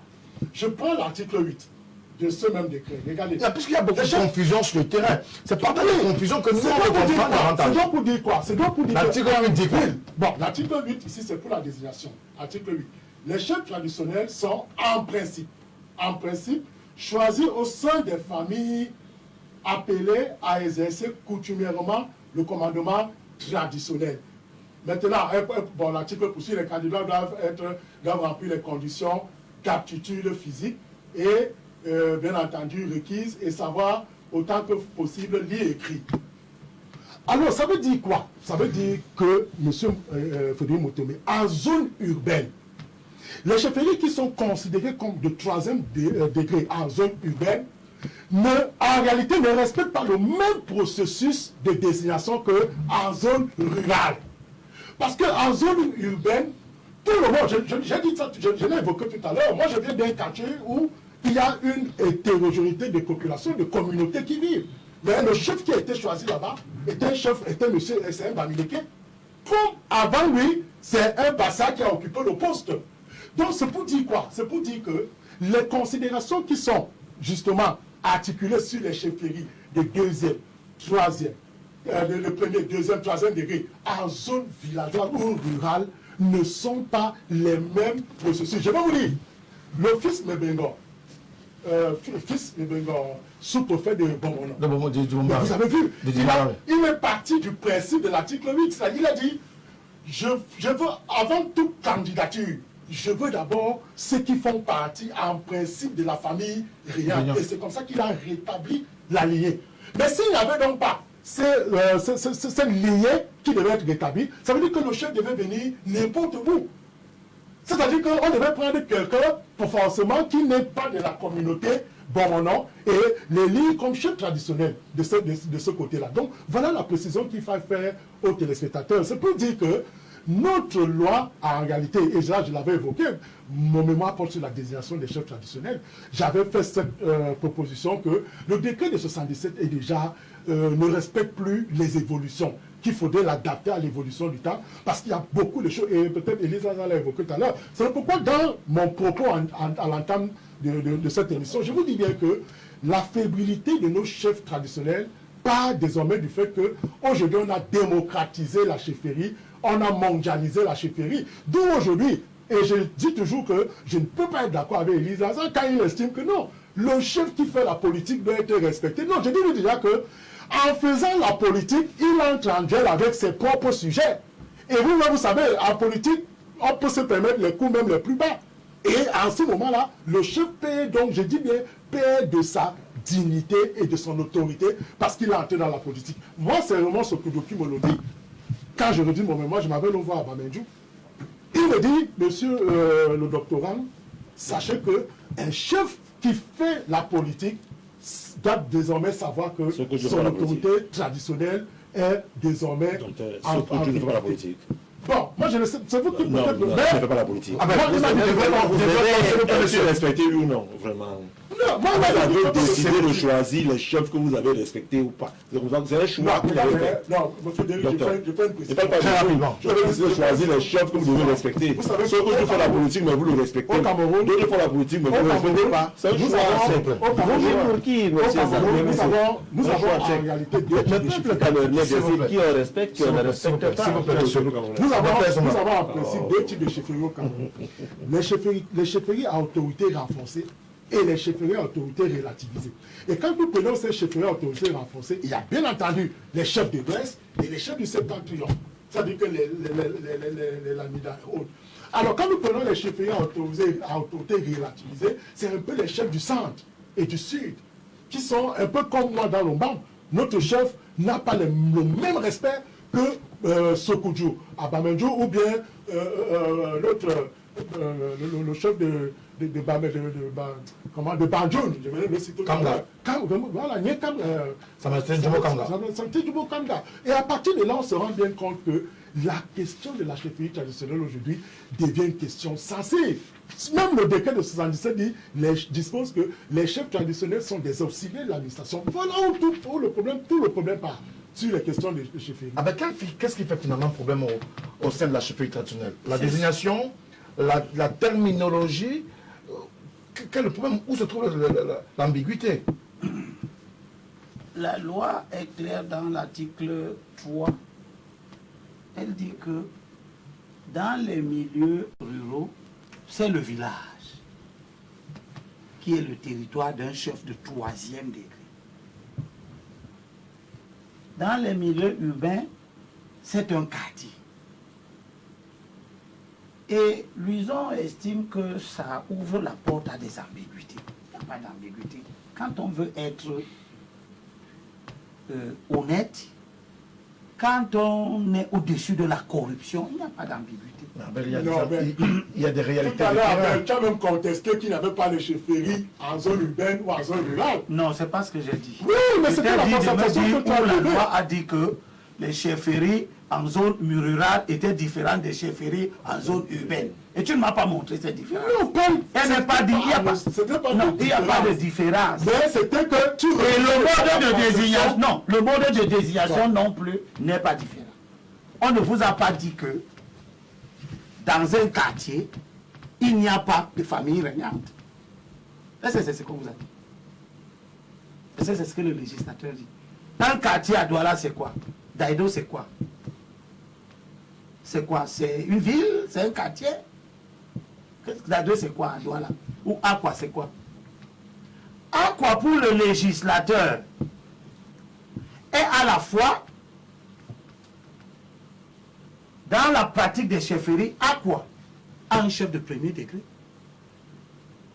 Le chef d'Ika, Sa Majesté d'Ika, c'est un chef de premier degré. À l'intérieur du même Aqua, Ngodi, c'est quoi? Aqua, c'est quoi? C'est un quartier ou c'est une ville? Ngodi, c'est quoi dans Aqua? Bonamkenge, c'est quoi? Aqua, qui est un quartier de Douala, Aqua, qui est un quartier de Douala, a en son sein, en raison des habitudes séculaires qui ont précédé l'arrivée de l'État, Aqua, qui était un royaume, qui est devenu un quartier de la ville, a en son sein des quartiers. Bonamkenge, c'est quoi? Pour vous qui n'êtes pas des natifs, Bonamkenge n'a pas de sens. Mais pour nous, les Sawa, Bonamkenge est un quartier. C'est pour ça que pour l'administrateur, Bonamkenge a un chef de 3e degré. Il doit avoir un chef de 3e degré. Sinon, le chef de 1er degré règne sur qui? Le chef de 1er degré règne sur les chefs de ce que, parce que le chef de son essence est royal. Il règne sur des quartiers, de ce qui était dans le temps des villages de son royaume, qui est devenu aujourd'hui des quartiers d'un grand quartier. Vous comprenez? Donc, c'est une question de mauvaise foi. Le sous-préfet, qui va désigner des chefs, le chef qui va désigner le chef de Bonamkenge, peut-il aller désigner le chef de Bonamkenge au détriment de chefs décidés? Mais c'est que est un quartier traditionnel. C'est rattaché à quoi? Bonambapé à Bonaberi est rattaché à quoi? Le chef supérieur de 1er degré, Milor, qui est le chef de Banga, qui est le chef supérieur du canton de Yé, donc une chefferie. À l'intérieur de la... On ne dit pas de ne pas le diviser. N'oubliez pas que c'est le territoire d'un chef supérieur qui est là, qui est vivant. N'oubliez pas que Bonasama, qui contient en son sein les localités de Besseke, a un chef qui s'appelle Edjangé Théodore. Alors, est-ce que vous avez, quand le chef dit que le législateur a dit de consulter, vous allez laisser les dépositaires de la tradition, les connaisseurs des limites territoriales, pour aller consulter des gens qui ne sont pas des dépositaires de la tradition? C'est le même problème qui s'est posé ici avec un monument que les gens ont voulu faire ici. Je termine mon propos en disant que le chef a dit tout à l'heure qu'il se réjouit que je n'ai eu que 12% aux élections, parce que je parle de Toutoumi. Oui, le chef. Moi, je me réjouis que Paul Biya, qui a parlé de l'autonomie, qui a inscrit ça dans la Constitution, qui a mis ça dans le code électoral, qui a mis ça dans la loi important code général des collectivités territoriales, et qui a décidé que seuls les chefs traditionnels de 1er, 2e, 3e degré au total voteront. Je lui dis merci, Monsieur le Président. Parce que comme Élise en dit, ces dispositions que le chef de l'État a prises, pour lesquelles il a eu 77% aux élections, alors que vous, qui ne voulez pas attendre d'Octotone parce que vous voulez prendre les sièges des députés à Douala et dans le Mungo, vous avez eu 14%, maintenant vous voulez le renverser par la rue. Vous n'allez pas le renverser, je serai derrière lui. Pour chuter. Je dis que c'est lui qui a gagné les élections. Et je dis qu'on ne renverse pas, tant que je suis vivant au Cameroun, on ne renverse pas celui qui a gagné par la. Je termine en disant que je suis donc fier du chef. Il a gagné, il a dit que c'est les autochtones qui doivent être le commandement, qui doivent décider les représentants du commandement traditionnel. Ça veut dire quoi? Ça veut dire que le commandement traditionnel est d'essence autochtone. Comment on peut décider que ce sont les autochtones seuls qui désignent les représentants du commandement traditionnel dans une institution qu'on appelle le conseil régional? Et vous estimez que ces représentants du commandement traditionnel, exclusivement désignés par les autochtones, peuvent eux-mêmes ne pas être des autochtones. Ça veut donc dire que quand le chef instruit une telle législation à l'Assemblée nationale et que les députés de l'Assemblée nationale votent, les sénateurs votent, ça veut dire que le commandement traditionnel est d'essence autochtone. Ça veut donc dire que tous les sous-préfets doivent veiller à ce que ce qui se passe chez eux-mêmes, parce que le sous-préfet de Douala, c'est le préfet d'Ouvouri.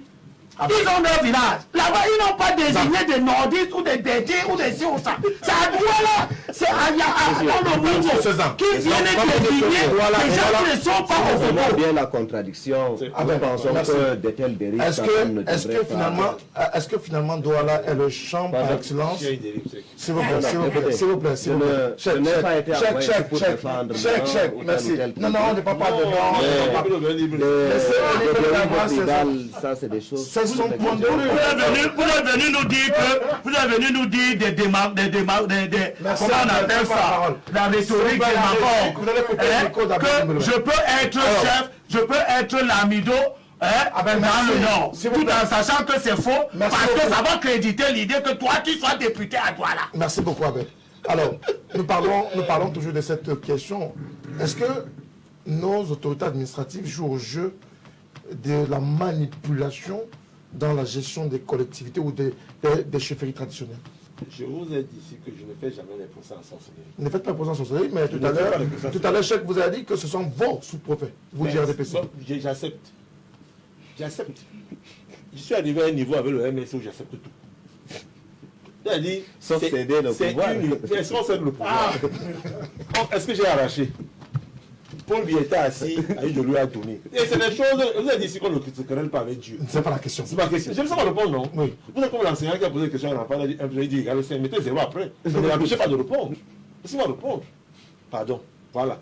Donc, on est arrivé à un niveau avec vous où nous, on vous regarde seulement. Quand vous serez au pouvoir, on verra ce que vous ferez.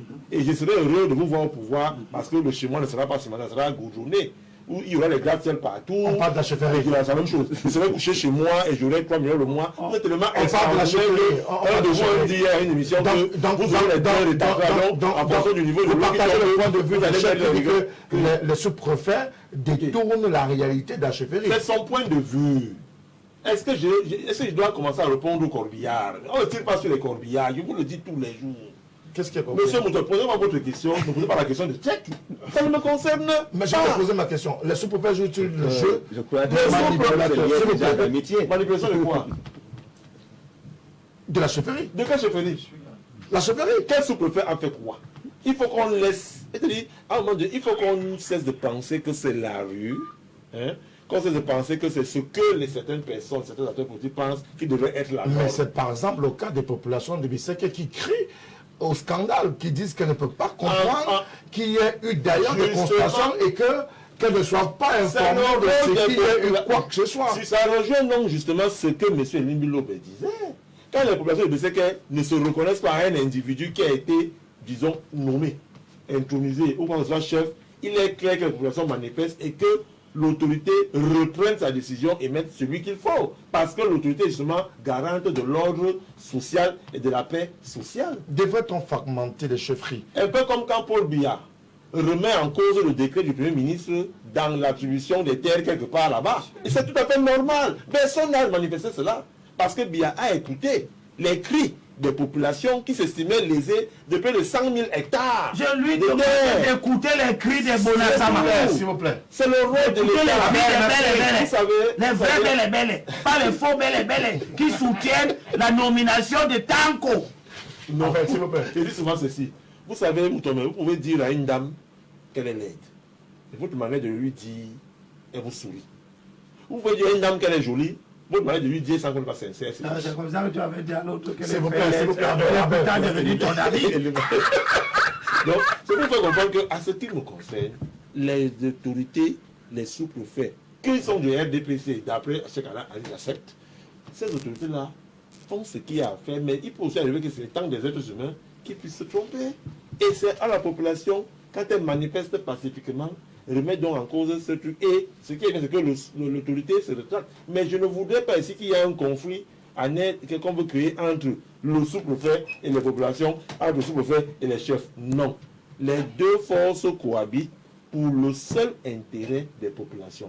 Et je vais terminer par dire à mes amis que le problème avec les chefs, et vous avez remarqué que nos amis citent toujours le chef Sokoudjou, qui est devenu leur star.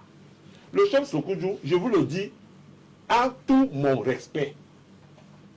Il fait la politique. Il ne faut pas qu'on cache. Il fait la politique. Il est le chef de deuxième degré et il fait la politique. Donc je ne voudrais pas que mon ami Cheikh Ali Assad choisisse de respecter sa majesté Louison et Somba, qui fait la politique comme lui, c'est un exemple, hein, et refuse aussi de respecter sa majesté Limi Lobé, qui fait la politique, mais parce qu'il ne pense pas comme lui. Non. C'est ce distinguo-là qu'il faut faire.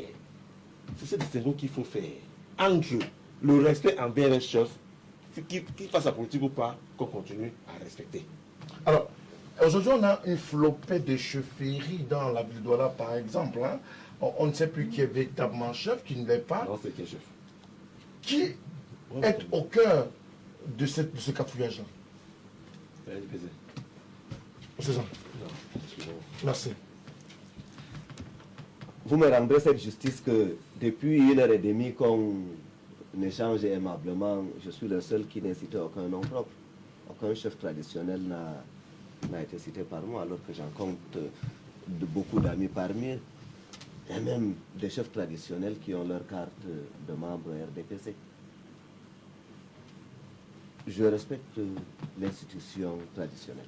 Bon, pour répondre à votre question, la loi dit que les chefferies sont créées par un décret du Premier ministre lorsqu'il s'agit de chefferies de premier degré.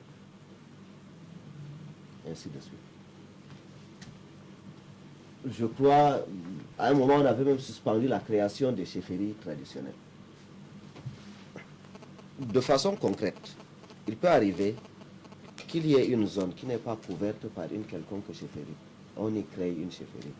Il peut arriver que l'administration, pour les nécessités d'un meilleur encadrement, pour un quadrillage, ou bien on décide de créer une chefferie. Je n'entrerai pas dans cette polémique où on dit qu'on a créé des chefferies dans tel ou tel village.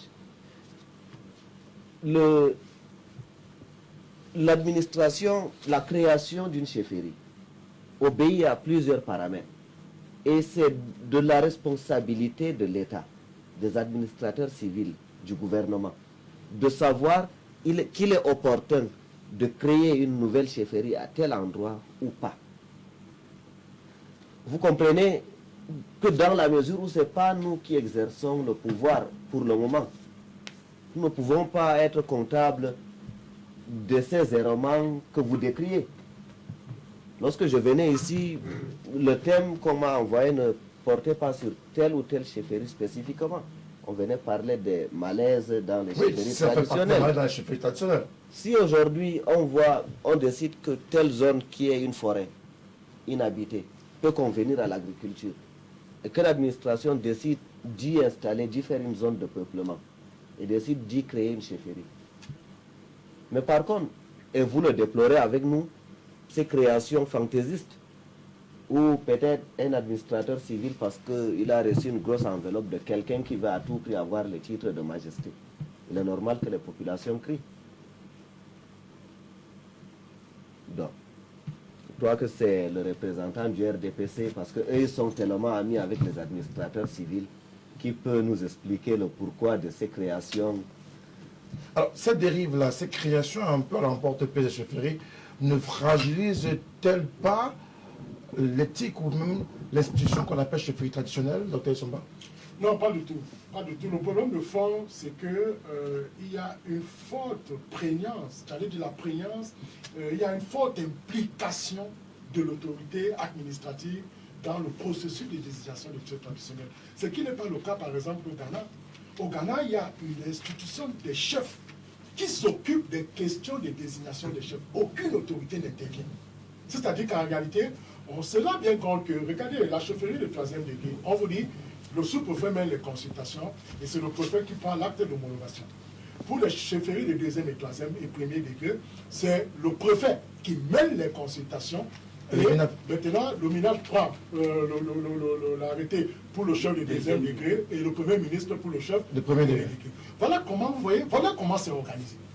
Et maintenant, on se rend bien compte que, c'est vrai, la comparaison n'est pas raison, mais si la comparaison peut permettre quand même de soulever quelques points saillants sur lesquels on peut quand même voir une avancée notable, on se rend quand même compte, M. Moutoumé, que le problème de notre chefferie au Cameroun, c'est que c'est une chefferie trop politisée. C'est-à-dire qu'il y a trop, comme je l'ai dit tout à l'heure, la forte intervention de l'État. Et vous avez vu aujourd'hui, tous leurs statuts, toutes les attributions, d'abord le mode de désignation, tous ces éléments sont encadrés par un décret, le décret de 77. Et même plus. Ça veut donc dire que, vous vous rappelez, tout dernièrement encore, le président de la République a pris le décret du 17 septembre 2013 qui alloue à ces chefs traditionnels une certaine indemnité. Et vous savez qu'au-delà de ça, ils ont aussi les primes d'efficacité qui leur sont allouées dès lors que le chef se montre justement efficace. Donc ça veut dire quoi, Frédéric Moutoumé? Voilà le point, à mon sens, voilà où le point a choqué. Tellement dans l'administration, et vous savez aujourd'hui, on a constaté, et là, je voudrais vous révéler quelque chose. Notre chefferie, les chefs traditionnels aujourd'hui, la chefferie est devenue convoitée. Tellement il y a des enjeux que l'homme ne croit pas l'évoquer, surtout les enjeux économiques. Aujourd'hui, après la Dibamba, il y a tout un contentieux, il y a une désignation de chef traditionnel qui est bloquée aujourd'hui, juste à la Dibamba là, qui est bloquée tout simplement parce que les populations ont choisi leur chef, c'est-à-dire les populations villageoises, ont choisi leur chef, et il y a un autre chef qui a justement, l'aval et le soutien des autorités administratives. Jusqu'à présent, comme je vous parle, c'est bloqué à cette chefferie-là. Je crois que c'est le nom qui m'échappe. C'est bloqué à ce niveau-là. Tout simplement parce que la population estime qu'elle a le droit de choisir son chef et non d'avoir un chef imposé. Ça revient à ce que j'indiquais tout à l'heure. Peut-être que M. Libou de Benema n'a peut-être pas compris. Je dis, le décret de 77, en son article 8, dit que on choisit d'abord le chef en principe. Donc, quand on dit en principe, cela veut dire qu'en règle principale, en règle fondamentale, c'est d'abord dans la famille rayante qui commande.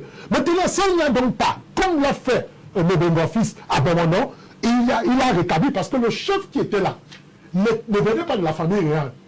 Et mon fils a dit non, j'applique d'abord la loi, je convoque l'article 8.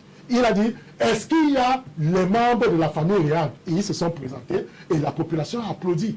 Donc c'est pour dire que le législateur lui-même a, en principe, articulé l'extension du choix, du critère du choix du chef traditionnel. C'est-à-dire qu'il peut partir d'une famille réelle ou pas et exercer le commandement traditionnel. Alors, on va prendre quelques SMS de téléspectateurs. Ils sont très nombreux à nous écrire sur la plateforme Facebook.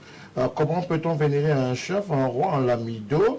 C'est Jean-Charlie Jaguar Kemi qui nous écrit.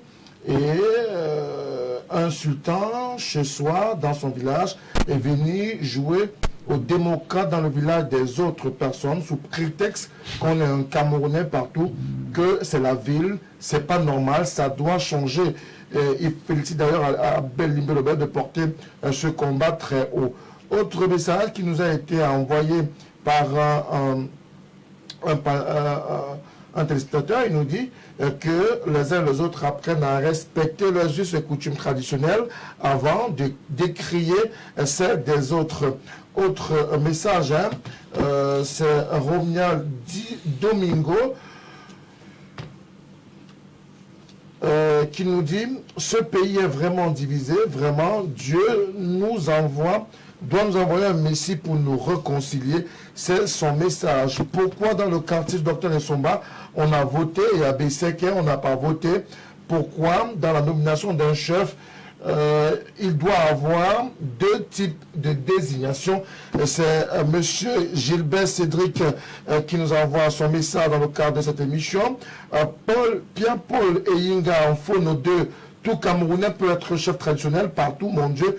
L'idéologie prônée par un certain parti qui est représenté sur le plateau par un avocat est dangereuse pour la cohésion sociale quand on sait que ce principe ne vise que certaines régions du pays, le littoral particulièrement. Un non-originaire de l'Ouest peut-il être chef là-bas quand on sait que les simples réunions ou tontines ne sont réservées qu'aux natifs de la petite région? Je ne peux pas accepter qu'un allogène soit chef chez moi. C'est une autre réaction qui nous est déposée sur notre plateforme Facebook. Un autre téléspectateur dit « Monsieur Abel Elimbelobe a entièrement raison. On doit être chef si et seulement si on est un natif de cette localité. » C'est ce qui est dit par un téléspectateur. Alors, Yann Ekoudi nous dit on ne peut être chef partout. Ceci, c'est du n'importe quoi. Est-ce que moi, Ekoudi, je peux être l'amido à l'extrême nord du Cameroun? Ce que dit le MRC n'est pas du tout acceptable. Peut-être après la création de votre propre pays. Camerounais Salomenga, un Camerounais est né d'une famille, d'une tribu, vient d'un village, d'une région. Si d'autres Camerounais venant d'autres régions que la mienne, progressivement arrivent et occupent mon village, se mettent à me déloger et réclament tout ce qui est mien, je dis bien tout. Quel peut être votre avis, s'il vous plaît, dites-moi. Suivez plutôt mon regard pour trouver toute la sincérité dans la réponse des autres. Le maestro qui nous écrit, il pense que les positions du MRC et du Dr Lucien Nsomba ne sont pas du tout celles du peuple camerounais. Donc, c'est ce que nous dit ce téléspectateur-là. Plusieurs autres SMS sont arrivés dans notre contrôle. Nous en avons plusieurs. On va essayer de retrouver quelques-uns. À ce soir, on a 377 messages présentés. M. Nsomba a tout dit. Un chef qui fait la politique perd sa valeur. Vous qui prétendez créer de nouvelles chefferies, s'il vous plaît, ce n'est pas le moment, ce n'est pas le lieu, ne venez pas partitionner nos villages. Bonsoir à vous. C'est quand même de voir que seul le littoral subit ce genre de tracasserie dans la désignation des chefs. Nous avons un village dans le canton Beau de Melon, où un certain Georges Kamdem veut être chef. Ce village est Ebangmama. On ne peut être chef que si nous sommes des autochtones de nos villages. D'où vient-il qu'un allogène soit chef traditionnel dans notre localité? Bonsoir à vous. Bravo Abel Limbelobe. Tu as tout notre soutien. Les Lions ne marchent pas avec les chefs. Cyril Ekwe qui nous envoie son message ce soir. Bonsoir à vous sur le plateau. Je suis Serge Adrien Somba depuis Essek-Makepe. De manière empirique, la chefferie traditionnelle a été une institution dans la fourchette des années 1960-1980 parce qu'elle était respectée par nos ascendants, grands-pères et nos parents, et puisait toute sa sagesse, sa légitimité et son inspiration dans le moule de nos valeurs traditionnelles incarnées par nos us et coutumes, nos mœurs, nos rites qui fondent notre identité culturelle. L'occidentalisation à outrance la précarise, la rend misérable et même la rend rampante. C'est ce que nous dit M. Somba dans le cadre de cette émission. Bonsoir à vous sur le plateau. LTM Télévision, à travers la parole de son constant, fait œuvre d'éducation des masses. Ce travail de veille doit prendre corps pour la paix et l'harmonie de la nation en tant que valeur transcendante qui peut et doit être structurel, Christian Mwanjo, qui nous envoie également son message dans le cadre de cette émission ce soir. Le Cameroun n'a jamais été et ne sera jamais homogène. Le littoral n'est pas un butin des envahisseurs. Le littoral est une terre sawa et c'est non discutable. Le littoral ou la mort, c'est ce que nous dit M. Dipita. Non, le littoral oui, mais le Cameroun aussi oui. M. Nyama, essayez d'être un tout petit peu conciliant dans le cadre de cette émission. Apocalyptique. Oui, je ne vais pas dire le soir. Monsieur Elim Belobert, Pierre de Deide vous porte pleinement dans son cœur et il vous dit félicitations, vous avez le soutien de tout le peuple. Bonsoir à vous Frédéric et à tout le panel, mais vraiment une fois de plus, de grâce, arrêtons cette mascarade. Bafoussam est une ville.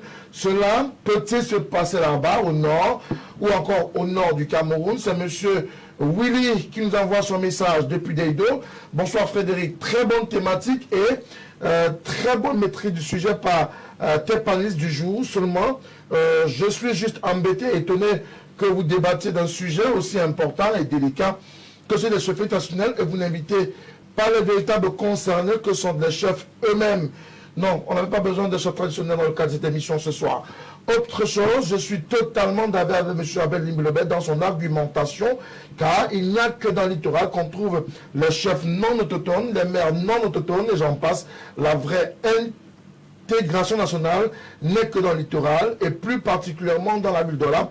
C'est M. Adolphe depuis Aqua à Douala qui nous envoie son message. Bonsoir, le plateau à Douala 2e, il y a le chef traditionnel 2e degré avec le drapeau qui flotte au nom de Belibi. Je veux savoir si ce dernier est autochtone. Votre consultant doit respecter l'enseignant d'université car ça ne se fait pas de le critiquer ouvertement. Et l'Imbeloba devrait également respecter les téléspectateurs. C'est ce que nous dit ce téléspectateur. Il revient en disant que les autochtones au Cameroun sont les Pygmées et les Mbororo. Il ne faut pas confondre l'origine et l'autochtonie. Tous les autres sont des peuples qui ont migré. Il faut également noter que la terre est l'objet des conquêtes des peuples. C'est M. Baye qui nous envoie son message dans le cadre de cette émission ce soir. Nous ne prenons pas d'appel, juste des SMS. Je pose la question à M. Abelimbelo. Avec l'évolution exponentielle de nos villes, si un halogène y fonde un quartier, doit-on aller chercher un autochtone pour le nommer chef de ce quartier? C'est une question qui nous a été posée également ce soir. C'est une question insensée. Bonsoir à vous sur le plateau. Elie Belobet a pleinement raison. Ensuite, pourquoi se trouve-t-il que tout cela ne vise que la seule ville de Douala? C'est une autre question. Bonsoir à vous. Il y a beaucoup d'hypocrisie et de mafia dans ce pays. Je sais que Douala est la plus belle fille du pays, mais dites aux autorités administratives et à leurs acolytes d'arrêter le viol permanent en bande mafieuse de Douala en particulier et du littoral en général, que la loi relative à la désignation des chefs traditionnels soit respectée coûte que vaille, un point, un trait. Nous sommes des Bantous, chaque village de ce pays a un peuple autochtone qui l'habite depuis la nuit des temps avec ses us et coutumes. Pour être chef traditionnel dans tout le Cameroun, on doit être membre de la famille régnante. La désignation du chef n'est pas une affaire de démocratie, encore moins de démographie. Sinon, aucun Douala ou Bakoko ni Bassa ne serait chef à Douala. Ces peuples sont minoritaires dans tous les villages qu'ils occupent depuis des lustres dans la capitale économique. Et ça, tout le monde le sait. Bona et Kobo Josué de Boné Belancon Douala qui nous envoie également son message dans le cadre de cette émission ce soir. Il y a pas mal de messages qui continuent d'arriver dans le cadre de ce programme ce soir. Nous ne pourrons malheureusement pas faire le tour des messages qui continuent d'arriver et de gonfler la longue liste des messages déjà arrivés dans le cadre de ce programme ce soir. Merci à vous tous qui nous écrivez dans le cadre de cette émission ce soir. Nous avons le même problème ici à Dimako, un halogène qui veut être chef.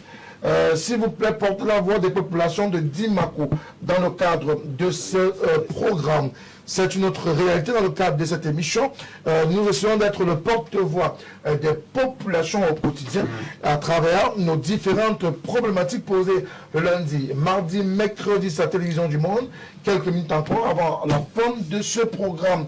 Ce soir, sur la télévision du Monde, ce téléspectateur insiste en disant qu'un nouveau village a été créé par les ressortissants de Dimako à l'est, mais on ne comprend pas pourquoi cet acharnement pour un chef halogène dans cette localité. Abel, on arrive avec vous justement pour essayer d'avancer dans le dossier de ce soir. Ce dossier assez épineux, assez problématique.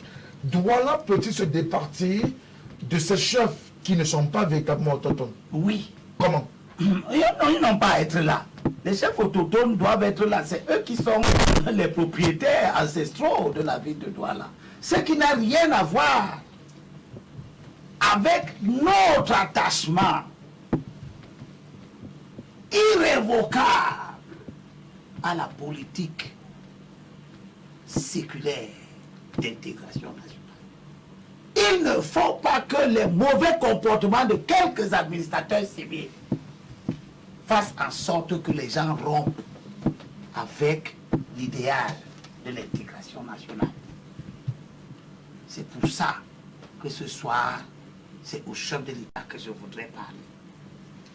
Monsieur le chef, Monsieur le Président de la République, vous avez fait la loi. Il est nommé qui est nommé. Il est président de la République, élu démocratiquement. Il a gagné l'élection. Mais il est en plus nommé. Ça, c'est la coutume. Je parle au chef de l'État. D'accord. Il nous a donné la loi de 2019/06 du 25 avril 2019, fixant le nombre, la proportion par catégorie et le régime des indemnités des conseillers régionaux. Dans cette loi, l'article 6 prévoit qu'un décret du président de la République détermine par département ou le cas échéant par circonscription, issu d'un regroupement ou d'un découpage spécial, le nombre de conseillers régionaux de chaque catégorie. Monsieur le Président de la République, c'est ce décret que nous attendons. C'est ce décret qui clôture la structuration de la mise en place des conseils régionaux. Mais il dit qu'il y a une élection. Il ne compte pas. Ah, okay. Ce décret, nous vous prions, à partir de ce décret, de protéger les peuples de toutes les attentions. autour du littoral. Nous prions, Monsieur le Président, en prenant ce décret, protéger les peuples autochtones du littoral. Parce que la politique d'intégration est en train d'être dévoyée par des acteurs politiques qui croient que nous allons laisser ce pays être assujetti à la démocratie du Nord. Notre pays ne peut pas être organisé sur la seule foi de la démocratie du Nord. C'est pour ça que vous avez eu raison.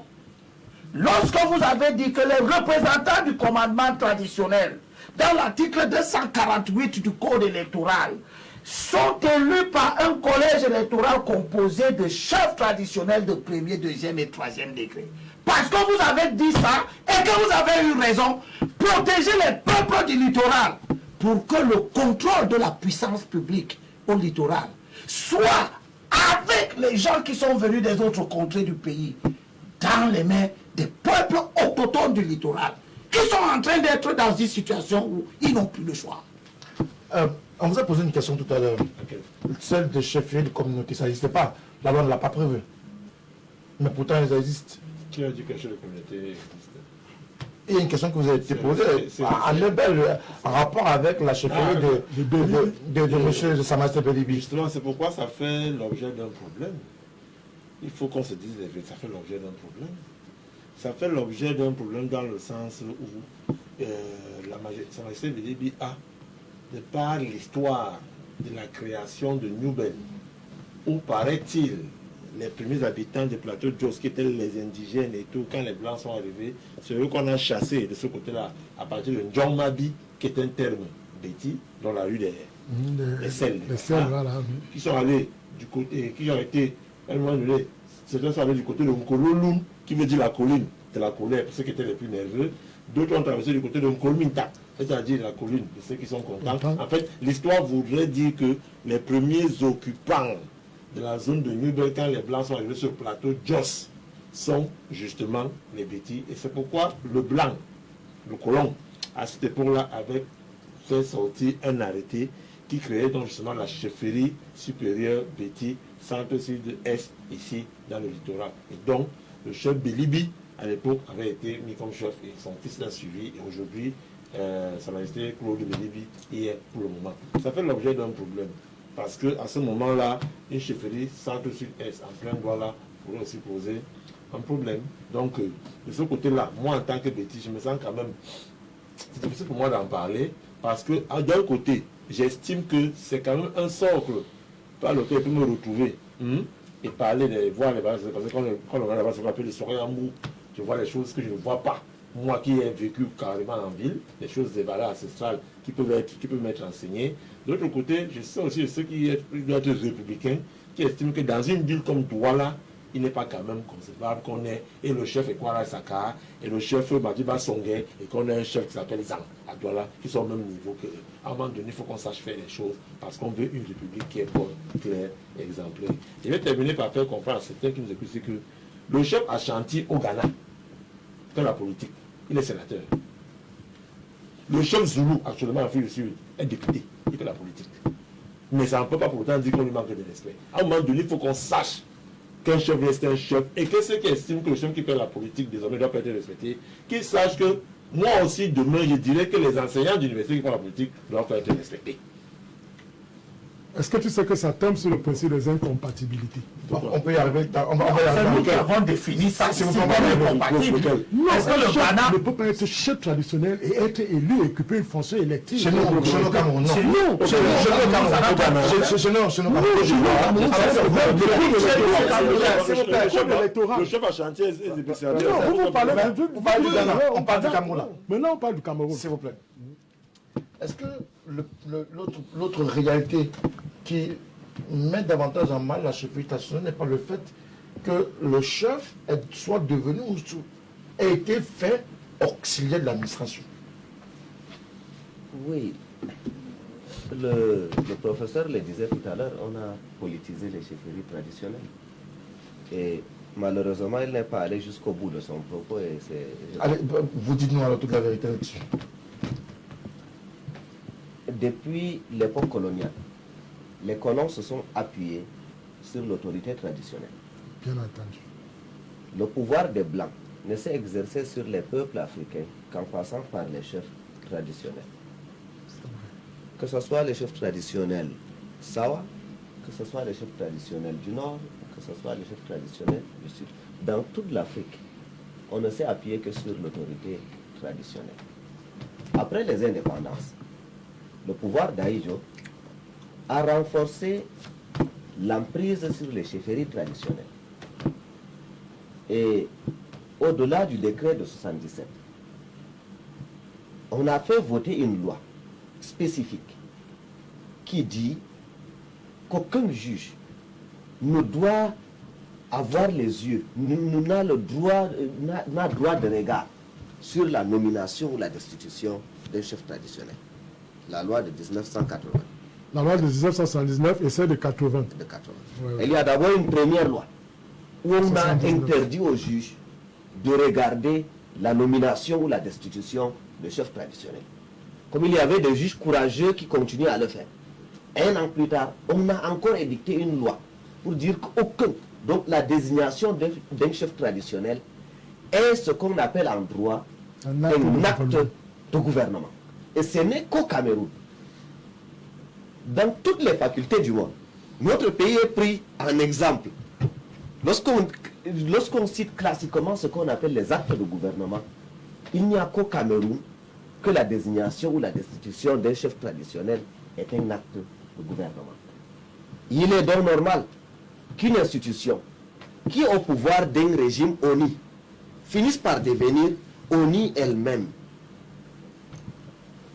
Tout à l'heure, M. Zang disait que nous, MRC, on choisit les chefs qu'on respecte et les chefs qu'on ne respecte pas. Moi, personnellement, je suis très bien accueilli lorsque je vais à Mboloba. J'ai un grand ami qui est chef traditionnel, Dieu me garde de citer son nom en public. Ici à Douala, j'ai des chefs traditionnels qui m'honorent de leur confiance, qui me confient leur dossier. Dans le Nord, il y a des chefs traditionnels qui sont mes cousins, mais avec qui je suis allé en procès. Je n'ai pas un parti pris contre des chefs de telle ou telle tribu. Je dis la vérité, que ça plaise ou non à M. Elim Bilobe. Lorsqu'un chef se fait l'instrument d'un régime qui est ONI, ce chef devient lui-même ONI.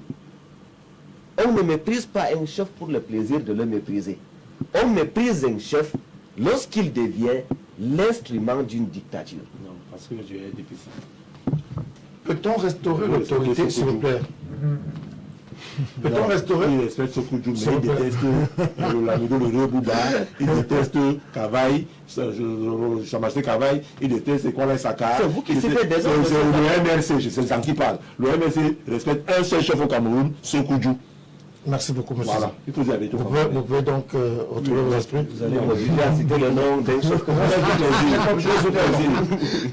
Alors, peut-on restaurer l'autorité du chef traditionnel et donner toute la valeur en se disant que la chefferie appartient à la communauté?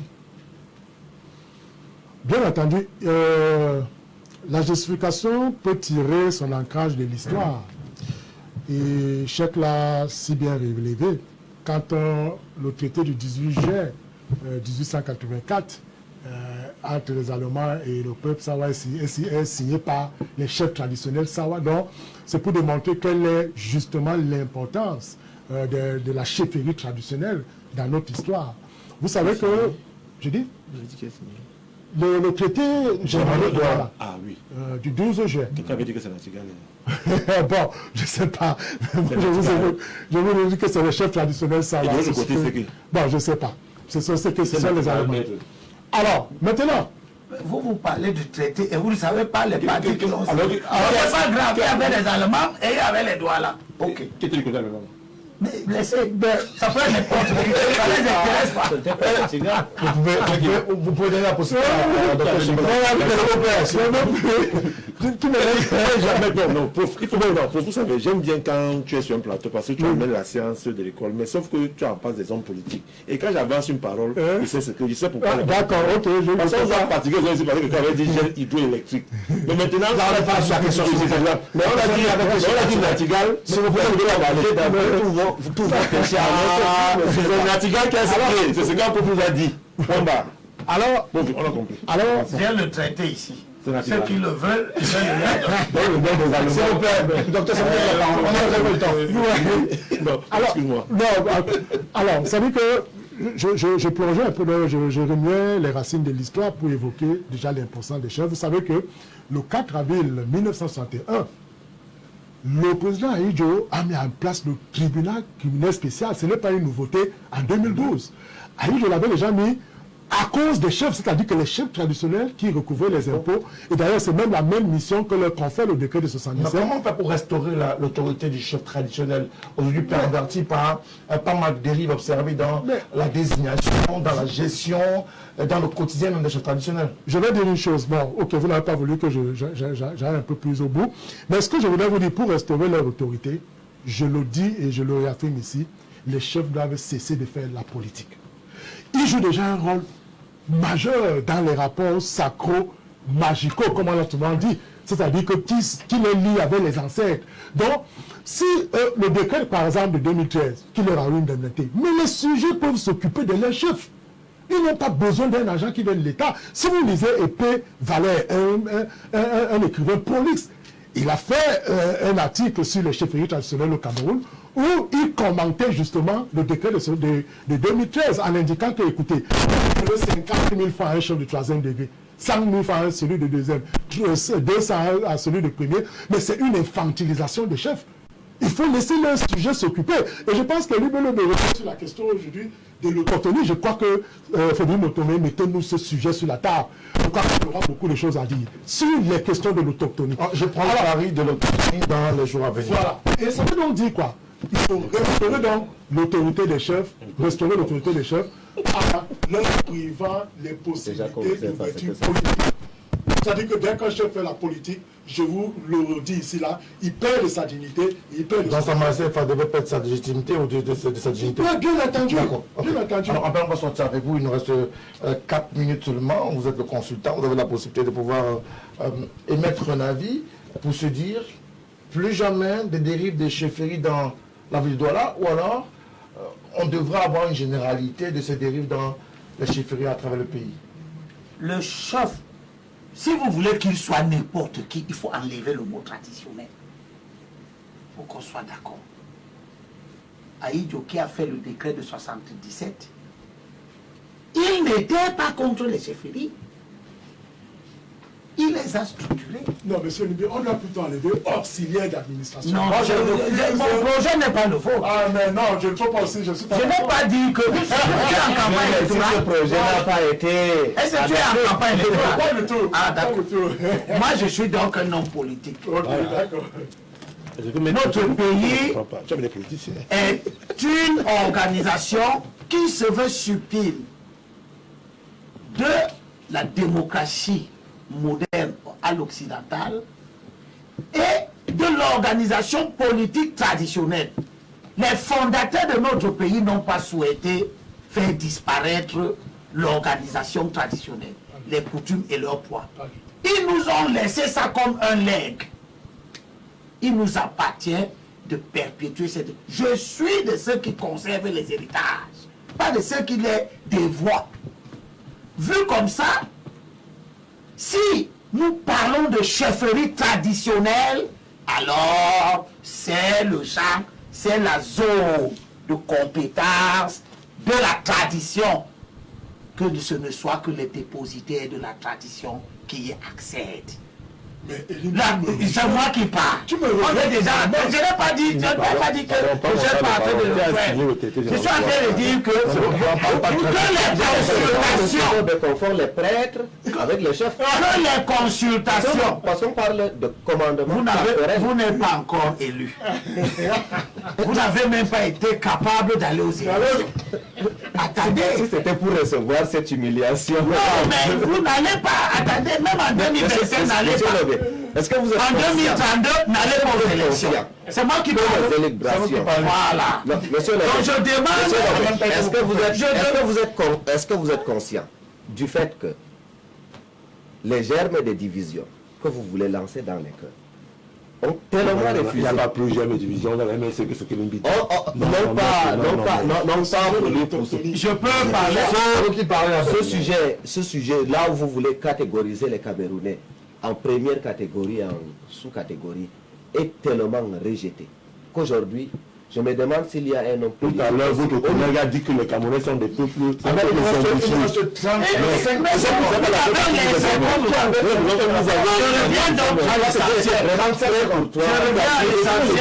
que la direction, qu'elle est terminée. Je crois. Vous êtes en train d'empêcher comme le crois. Le professeur le confirmera. Sur ce plateau, c'est lui qui a été le plus élégant dans le salon, le plus poli, qui a subi l'autorité générale du Douala. J'ai subi pendant 120 minutes les outrages et à travers moi les Camerounais. Vous avez fini. C'est comme ça que vous avez voulu prendre le pouvoir par là. Monsieur le maire. Et vous avez envoyé vos gens passer les ambassades à 6 000 km parce que vous avez venu ici jouer les victimes. On peut terminer.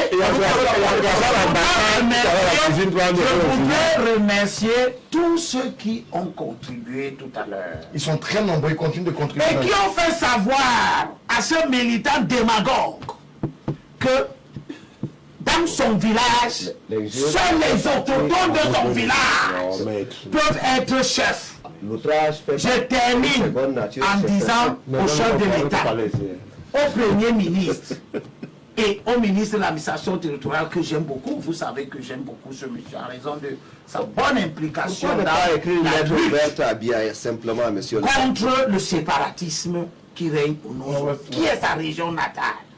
Je voudrais dire à ces 3 personnes que ils vous volent la vedette. Faites au littoral ce qu'on fait partout dans les autres régions. Merci beaucoup, Abel. Dans le pays Mouyouka, chez les ballons, qu'un bafan ne soit pas chef. Merci beaucoup, Abel Libelobin. Merci. Umaru ne soit pas chef. S'il vous plaît, Abel. Mais il ne manque pas les autotones pour être sur un terre et Cheikh Ali Al-Assad du MRC. Merci à vous tous, messieurs et dames à la maison qui nous avons envoyé des SMS sur nos différentes plateformes d'accès.